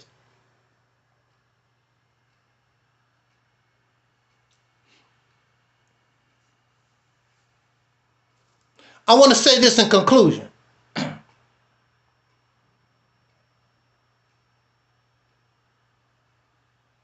The question that we raise on this message, this talk, do Black Americans deserve a promised land? The promised land, like Dr. King spoke of. Do Black Americans deserve, as the Christians say, do we deserve to go to heaven? I would say it's not the fact that you don't deserve. We do deserve. The question is not deserve. The question is, do you qualify? Have we earned? Because nobody gonna give you nothing. That's what you waiting on. You think somebody gonna give you something. You think Jesus gonna come out the sky and give you something. You think the white man gonna give you 3 or 4 states. There ain't nobody gonna give you nothing. You gotta take it. You gotta earn it. It's not gonna happen that way. You can do it a smart way to the best of your ability, or you can say, damn it, I'm going for it, and do it violently if necessary. But you're not going to be able to get enough people. Well, first of all, you ain't going to do a damn thing. You're just going to talk. And the people don't have the mindset. They don't have the mindset. They don't understand. Why should I die? Why? I heard Tariq Nasheed say, I'm not no leader. I don't want to die like Dr. King. See, they don't. But he'd take your cash out and take his family to the Bahamas and lay on the beach. These are the people that you're giving your money to. He telling you I'm not a leader. I'm just somebody that's here running my mouth. The best thing I'm going to do for you, I'm going to open up a piss poor museum. That's what it is. That hidden museum. That's a piss poor museum. The money that he raised, that crap that he got in Los Angeles, that's piss poor as a museum. You could have helped a real museum that's already doing its thing. There's nothing, there's no new information, there's nothing. A piss poor, he took the money, bought got a few items in there, and pocketed the rest. Just like Umar Johnson. Took that money, bought that piece of bomb shelter, whatever it is, and pocketed the rest.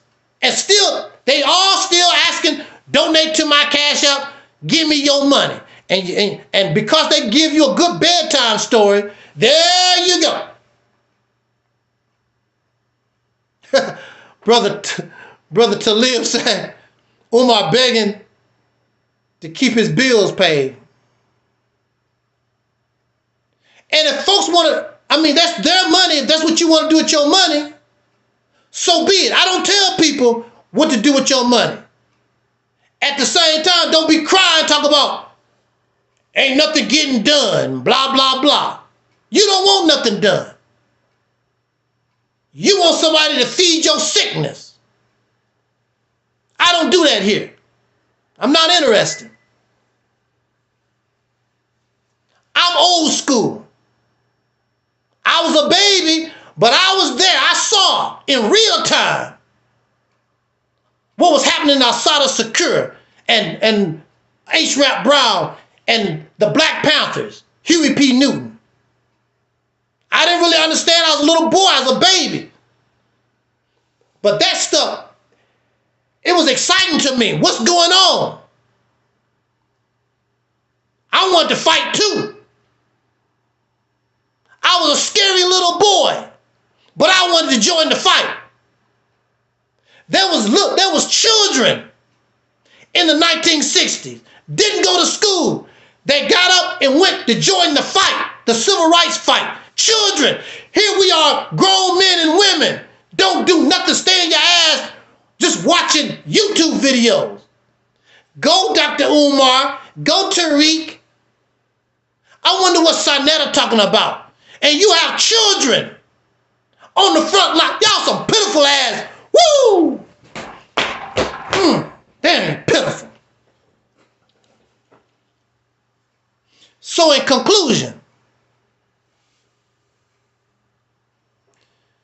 during my sabbatical, and actually the sabbatical continues, but during the sabbatical, Assata Shakur and H. Rap Brown and the sister, I forgot what her name was, the sister of the last survivor from the Black Wall Street massacre, they passed this life. As you know, as part of our Operation Exodus Mississippi campaign proposal, right here, where is it? Over here? Right here. As part of our Operation Exodus Mississippi proposal, which we presented in 2018, which they laugh and they giggle and the pipe dream, we wanted to get that sister in America so she can die in honor, in peace. We wanted to help get H. Rap Brown out of prison. I'm probably the only one that was talking like that. To get our people in exile, get them home, our freedom fighters, out of these damn prisons. And if we had organized and if we had got ourselves together, maybe this president, as crazy as he is, maybe he would have used his pardon power and did it for us. It's possible because he's not like, he's crazy, but he's unorthodox. And you come to him with the real, he probably, who knows? All he can do is say yes or no. But see, this is 2025. Had we been working on that and Donald Trump come back into office, you don't know, we might have been able to get Sister Assata and H. Rap Brown out of prison. We could at least been able to be in a position to help make things comfortable for them. But when they die, see, we love it when they die. Oh, Assata Secure, she did this. Oh, the sister, rest with the ancestors, sister. Or rest with the ancestors. The lady, I forgot what her name was. Somebody can put in the chat room. The last survivor in the Black Wall Street and y'all fake ass. How much of this Cash App donation went to help support the sister in Cuba?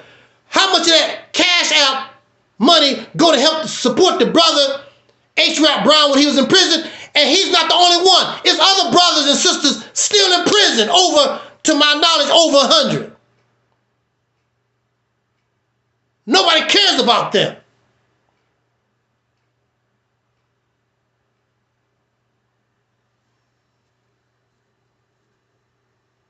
But these were real freedom fighters. They're not fakes. These are fakes, frauds. These are nothing but entertainers. They don't know what the hell they're doing. They don't know nothing. But the Operation Exodus Mississippi campaign was about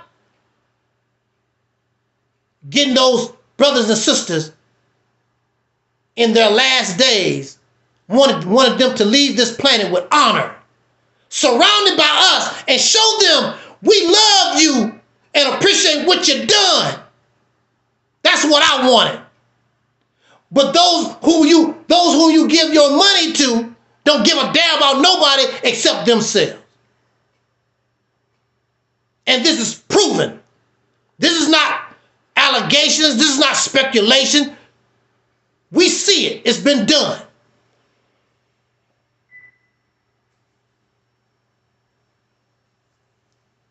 So look, shout out to Almond Delight. Thank you for joining us, Almond. Long time no see. Thank you everyone for coming out. I was trying to live stream on our Realities Temple on Earth Internet Ministry channel, but technical difficulties. I couldn't upload that song. I'm gonna have to, as usual, dump what we're doing on Facebook and what we're doing here on that channel later on.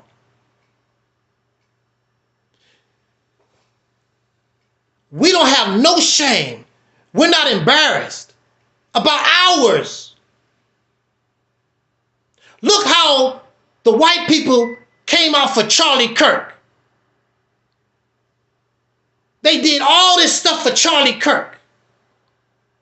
On the news every day, they want to make monuments. They want to change laws or give a law for Charlie Kirk Day and all that.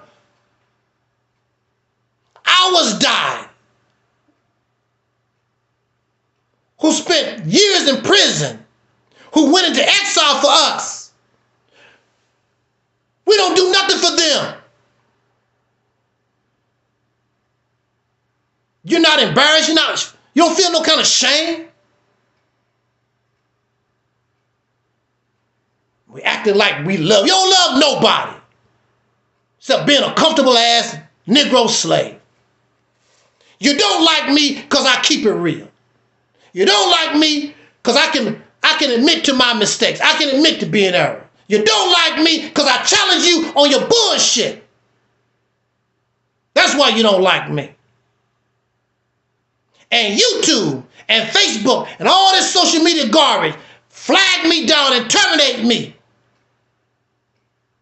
Because they want to kill the message. Hoping that it don't get a start. Because if people start thinking like me, it's over for them. I'm too smart for their ass.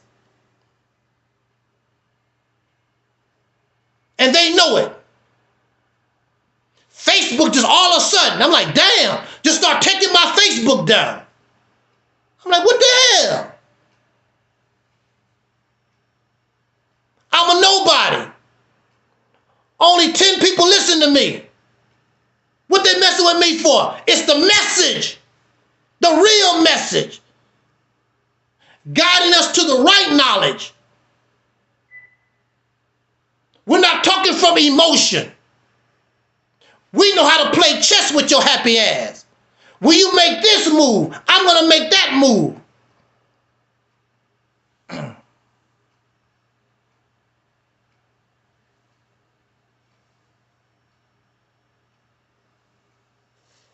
We should be ashamed of ourselves. In November, the president that Black Son penis ride, those familiar with this channel called The Arena Uncensored, black man that penis ride Donald Trump and still doing it. Donald Trump ain't gave them Negroes nothing. Haven't gave you nothing. Penis ride Donald Trump. Not a black face in sight. The blackest you gonna get, what is that? Some kind of Indian dude, whatever his damn name is. He's the chief of the FBI or some crap. What kind of president? Donald Trump. Gonna deny babies and the sick food assistance. What kind of person is this? But he did. And it's acceptable. There was no real outrage. And it ain't me. It ain't me. evil and dirty. I didn't hear nobody, none of our celebrities, none of our preachers and people come out and say this is wrong. What the hell are you doing? 42 million Americans on SNAP assistance, men, women, children, families, whatever. And really that ain't no damn money, because we know that the biggest recipients of government welfare is corporations, McDonald's, Netflix. Hell, even Elon Musk come over here and get some of it. And you cry because a baby can't get a bag of potato chips. I saw black men on social media happy that single mothers hoping they can't feed their children, so maybe they will sell their bodies for $40. What kind of sick ass nation we live in? These are the same men that would tell you, well, you know, men supposed to protect women and blah, blah, blah, only if the women be their slave. But if you are a man, if I'm a male and I say that my job is to protect women and provide and that type of thing, then that's what I'm supposed to demonstrate. You don't have to sleep with me. You don't have to do a damn thing. That's my job. That's what I said man's supposed to do. So clearly these aren't men. These aren't men.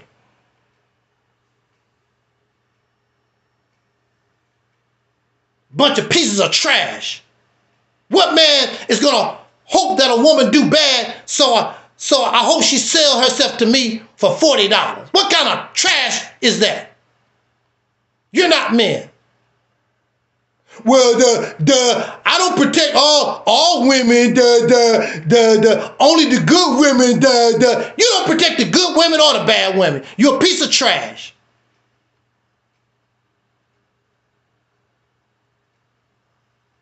If I'm a Christian and I steal, I make all Christians look bad because I carry the title. It's simple as that. This trash make all men look bad because that's not supposed to be. We were brought up, we were told men supposed to protect women and children.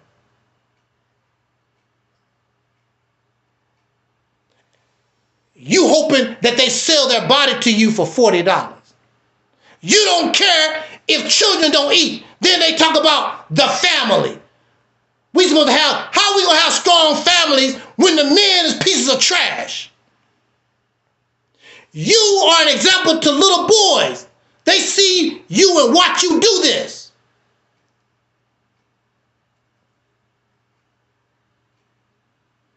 You live in a country where people make mockery of the poor, laughing and sniggling and giggling because somebody poor.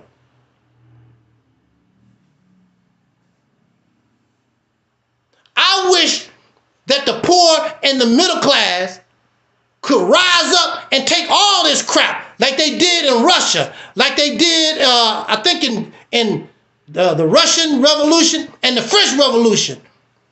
The poor rose up. They don't have nothing to lose anyway. They kicked the rich in the ass and took their crap. Unfortunately, they have the same mind of the people that they took out of power and became the oppressor. That's what you don't want to do. You don't want to take somebody out of power just to be like them. So Russia and France is just like what they was back in the day, because the people that took over became like the people that oppressed them. Just like when many of these people are poor or they're middle class and they become wealthy doing whatever they do, rap music or some kind of business or whatever, or the lottery. They look down on poor people. They look down on the neighborhood where they come from. When they could go back to the neighborhood, go back where they come from, ain't nothing wrong with the neighborhood. The problem is it's been denied resources. If you give any place resources, you can make it good. But resources is denied because somebody got to do the work. So we got to keep a certain amount of folks poor and broke so they can do the stuff that a robot can't do. Because slowly but surely, they trying to put the robots in certain places. And so the face of welfare is single black mothers, which is a damn lie. More Caucasian people are on welfare than black people, period. More people stealing fraud of welfare benefits is Caucasian people.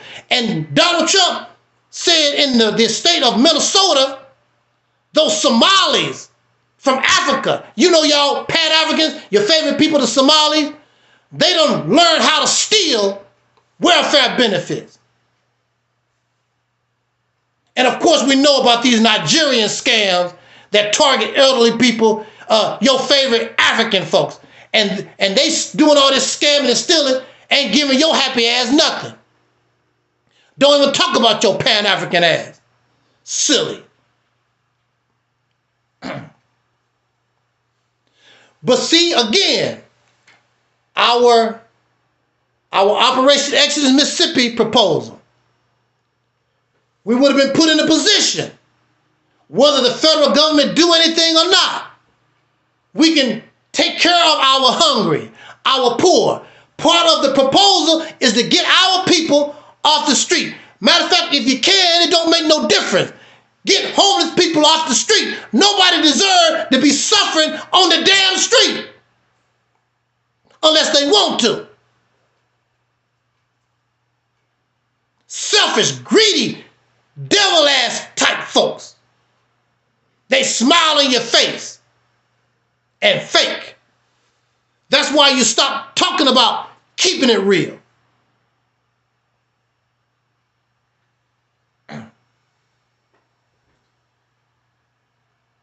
And they're going through the same thing.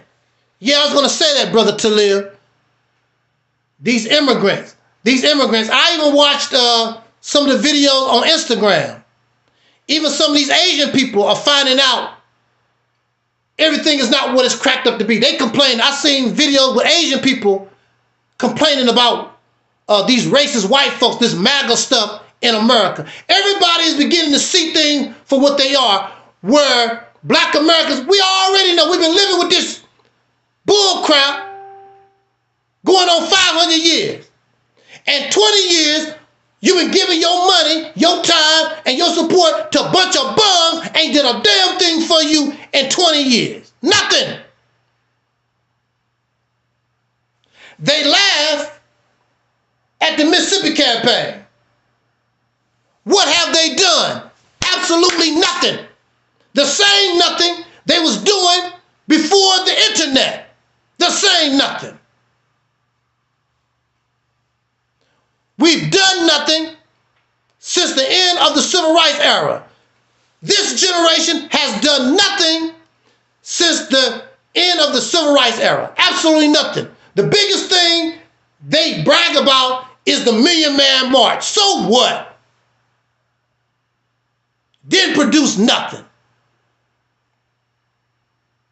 They're doing the same stuff, debating and fighting, acting silly. So now you got, what's his name? Professor James Smalls, and you got Tariq Nasheed. They going back and forth with each other or something over Pan-Africanism and Foundation of Black American crap. You're both niggas. There's no need to argue. There's no need to fuss. There's no need to fight. You're both niggas. You're both slaves in America. That's the end of the conversation.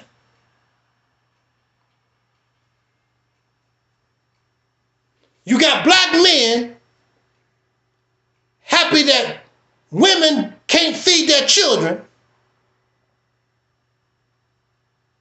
At the same time, we have black men missing. And then when you find them, they have mysteriously been lynched, and the death has been called a suicide.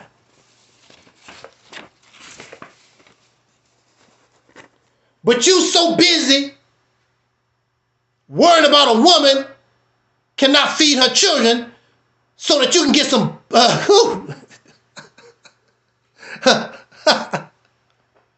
almost said fighting over cornbread. I'm embarrassed because as a soul brother, as a black man, these pieces of trash calling themselves men, you are an embarrassment to me.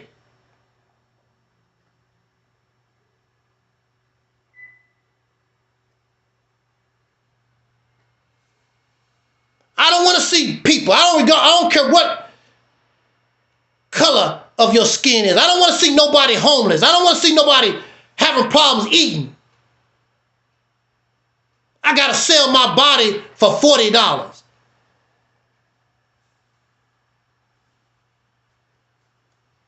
Laughing and giggling, women lose their SNAP benefits. They laugh at DEI, all these black women losing their jobs or whatever. How can you laugh at somebody who went into debt because I'm trying to better myself? Because when you are able to better yourself and be able to take care of yourself, suckers cannot exploit you. Folks don't want you to have nothing so they can control you, so they can exploit you. That's why they want women not to be able to take care of themselves in a decent manner. So we can go back to the old days where women was forced to depend on men and be abused and raped and whatever, and they couldn't say nothing. Our grandmother, many of our grandmamas wasn't happy. I never saw my grandmother smile around my granddaddy. My granddaddy was foul. He was foul with her. He was foul with us. He wouldn't eat at the table with us. My grandmother had to bring the food so he could eat by himself. And when he get finished, we could come get his leftovers. He'll go out on the porch and chew tobacco and spit all over the porch and have my grandmother on her hands and knees cleaning up the damn spit. And then I saw the white man show up, and my granddaddy was like 6'2", 6'3", or whatever he was. But when the white man showed up, he put his head down. Yes, sir. Them's cones show coming in, and that cotton shows in, sir. And woo! And that's the way these Negroes are. They'll go hard on black women and children and even elderly people. But when it comes to dealing with the enemy, dealing with another man, yes, sir, that cone show growing nice over there, sir. Yes, sir. That cotton over there, that's really looking nice over there, sir. That's what Assata Secure, that's what H. Rap Brown, that's what they was fighting against. Yes, sir. Yes, sir, that's cotton show growing nice over there, sir. Show growing nice. Only a few percent in the nation has degrees. Everybody don't have a college degree of any kind. We should be happy when somebody tried to better themselves and go to school and get a degree. They go to trade school and get a skill. We should be happy for that. Otherwise, your happy ass is on the corner. I can make better money selling drugs. Then get caught up, then your happy ass is in jail. You got Big Bubba pumping you in your backside. But you gonna laugh. You laughing at the people that go into debt trying to do better for themselves. I'll never do that. Never.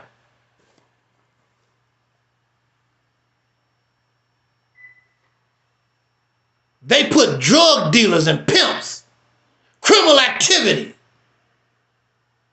over learning. And we don't inspire the children because the children, most of the parents don't care about education. And then when you do get education, well, you know the teachings of Elijah Muhammad, that's education, the scholarship. That's not education. Real education. Show me how to cook. Show me how to clean. Show me how to fix a car. Show me how to be respectful to other people. We're going to get out of here. I saw a video in Japan or China. 6-year-old children going to school by themselves. They clean their school. There's no janitors. They clean their schools. There's no cooks. The children, they 6, 7 years old. They cooking their own meals. They cleaning their own. They clean their own school. They doing all this. What do children do here? Lay on their ass, play video games all day, on the telephone, playing video games, acting silly. My nieces and nephews, they eating cornstarch. What the hell? They eating cornstarch. Watching stupid crap on TikTok, trying to copy TikTok dumb stuff. They don't know nothing. We don't encourage them to know nothing. It's our fault. The children are a reflection of us. And if the children are stupid, that's because the people themselves are stupid. So you can't say, I don't understand these children. Well, you don't understand yourself. Do you understand that you stupid? That you idiot? You brainless? A bunch of drug addicts? Porn addicts? Substance abusers? Booty crazy? Silly? Immature?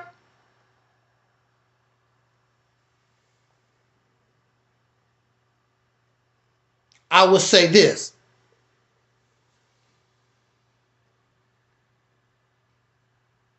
I don't know where, again, if there's a black Messiah, I understand why the black Messiah has not shown up.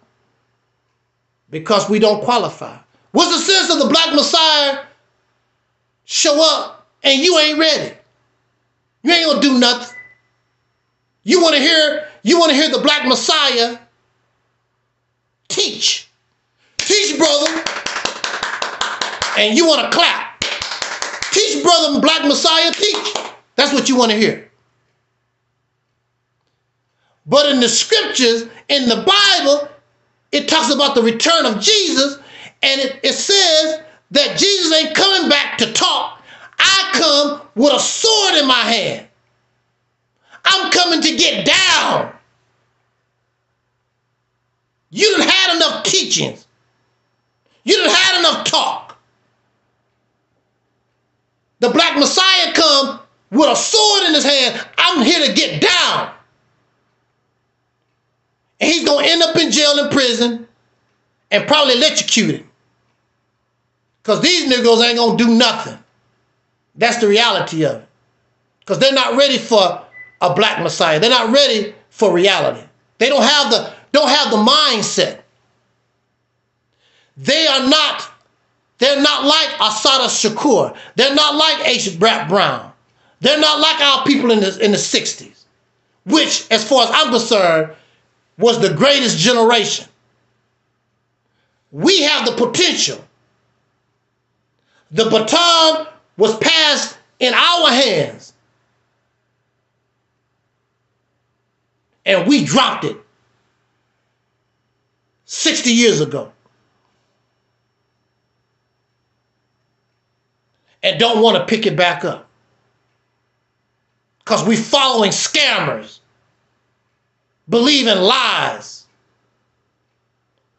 asleep, want somebody to give us a bedtime story to listen to.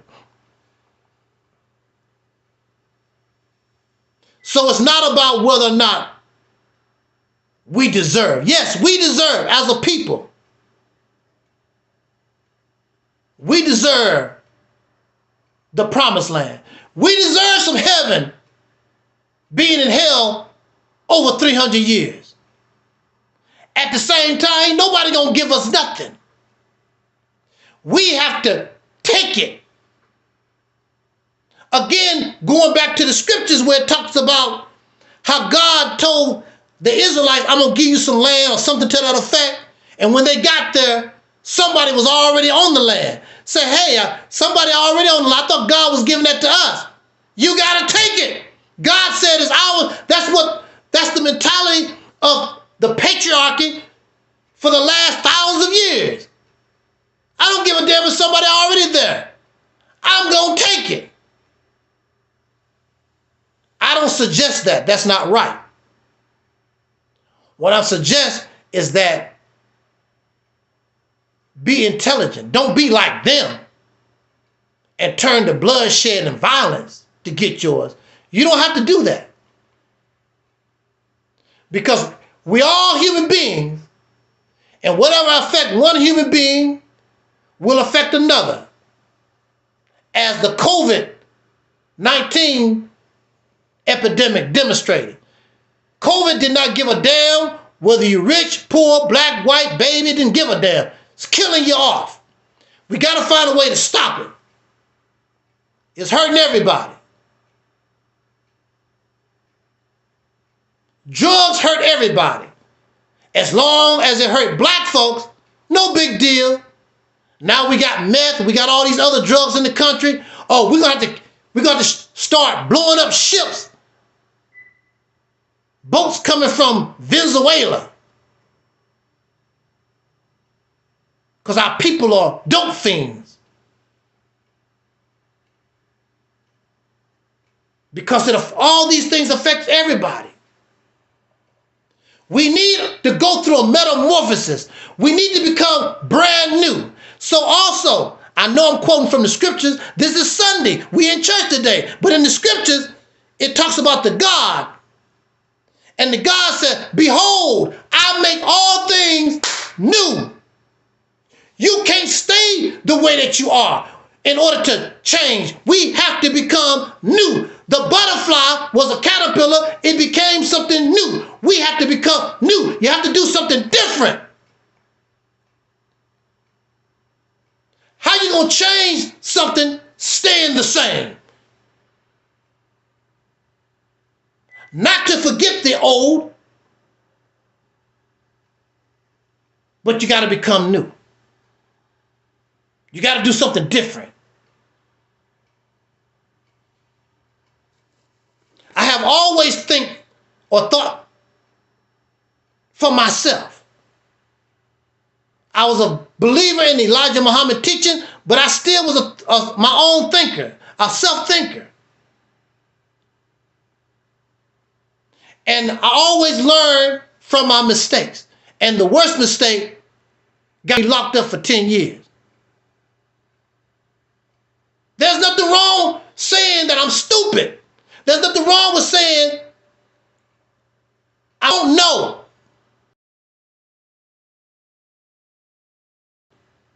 You cannot. 20 years on YouTube, this social media stuff. It does not work. It does not work. That's not my fault. And I thought that we want better. I thought we want to change things. I thought we want to do better.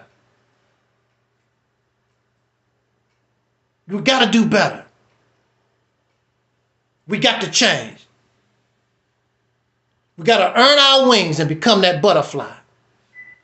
You have the potential. It's not too late.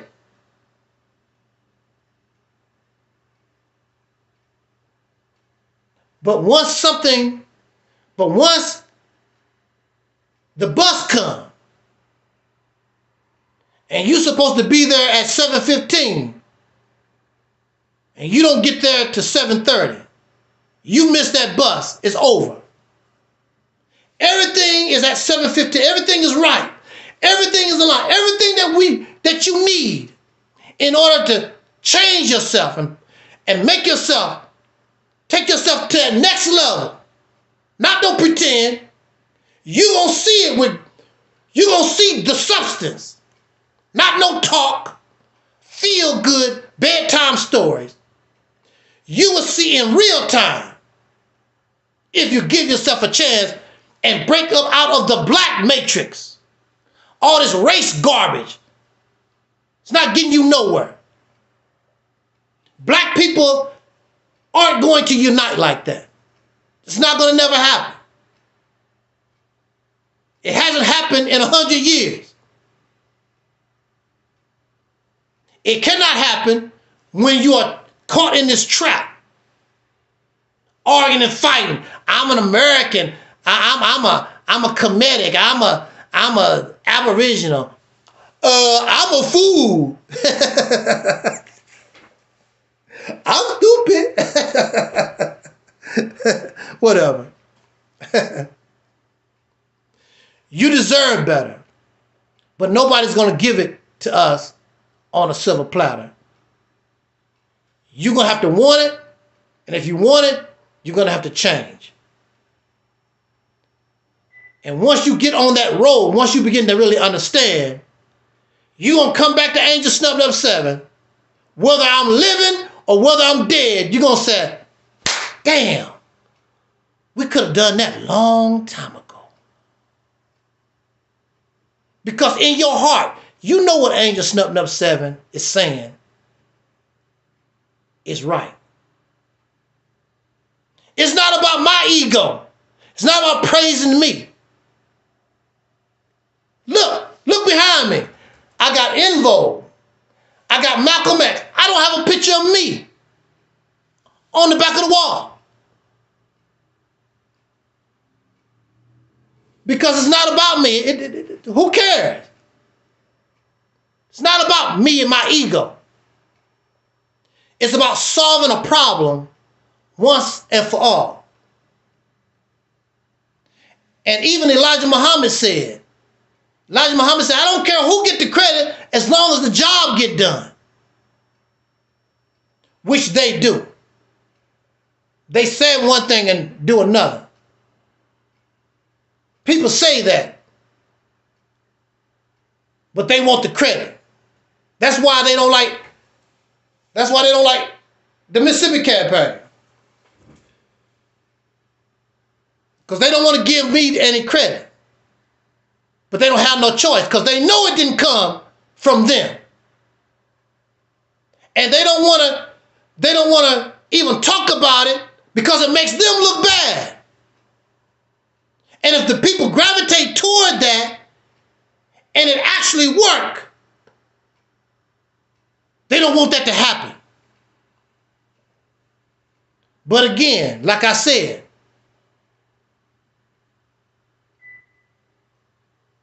there's other doors. Maybe I can't go through that door. Maybe I can sneak around and go through another door. We'll see. We'll see. With that said, I thank you so much for joining us this afternoon. I really enjoyed myself. And as usual, I didn't want to talk or whatever, but I figured once it gets started, I had all these technical difficulties, which was discouraging. And I really didn't feel like talking, but I said, once you get started, and that Holy Ghost, oops, the real Holy Ghost get to moving, then you can do what you need to do. I would say, with all humility, not only is this Soul Liberation Day, but also this is my version of Savior's Day, the Nation of Islam Savior's Day, my version. And I would say, before Savior's Day, this will be the best message, Savior's Day message, that you will hear for the year. If we would act upon the things that I mentioned here, you will see. You will see something tangible coming to us. No more talk. It's not about talking. It's about action. We not only have to save ourselves, but at least you want to put the children in a better position. I thank you so much for your attendance here and making this a wonderful Soul Liberation Day for me. And as always, you can share this video. You can copy this video or whatever. Give it to some people so they can laugh and giggle. As long as it gets shared, it don't make any difference. Because the good thing about social media is you don't know who's listening to you. It might not be me or my time to take the message to the next level, but somebody in the future could listen to these words and influence them where they and their generation will put us where we need to be. But I also understand the seriousness of our plight when you have a brother like Dr. Claude Anderson that said, if something is not done soon, we, the Black American, the Pan-African, whatever you want to call yourself, the Israelites, the Nubians, whatever you want to call yourself, whatever you are, you will become a permanent underclass. And you have doomed the generation. And that's me. We're too old. We got everything that we need in order to do what needs to be done. The only thing we have to do is decide we're ready to get this job done. Thank you again for listening. Jot down your comments, subscribe, and until the next Soul Liberation Day, or I might come out here and talk to us. If you send a message to my email on a topic that you might want me to talk about, I'm not going to promise I will, but I might say a little something on that. But right now, with my lazy self, I'm trying to get this new project, another project started, and only thing you can do is fail and succeed. If I fail, so what? But if I succeed, woo, it's on and popping. So let's keep it on and popping. Let's keep it striving and moving forward. Thank you again, everybody that came to the chat room and supported our talk today. Brother Armin, I don't know if Armin is a male or female, I forgot. Anyway, Armin and Brother Talib and Lester. Shout out to Brother Gerald and Brother Denzel and Brother MD20. And if I miss somebody, I appreciate it. Let me look through here. See if I missed somebody real quick. I think I got everybody that showed up on the live stream. Yeah, I think I got everybody that's here right now. Oh, Brother Phil Fox, yeah. He was here. Thank you so much, everybody. And until next time, we see each other again. I appreciate your support. And as always, like our brother Don Cornelius used to say as in parting, we wish you love, peace, and soul. And we are Audi 5000.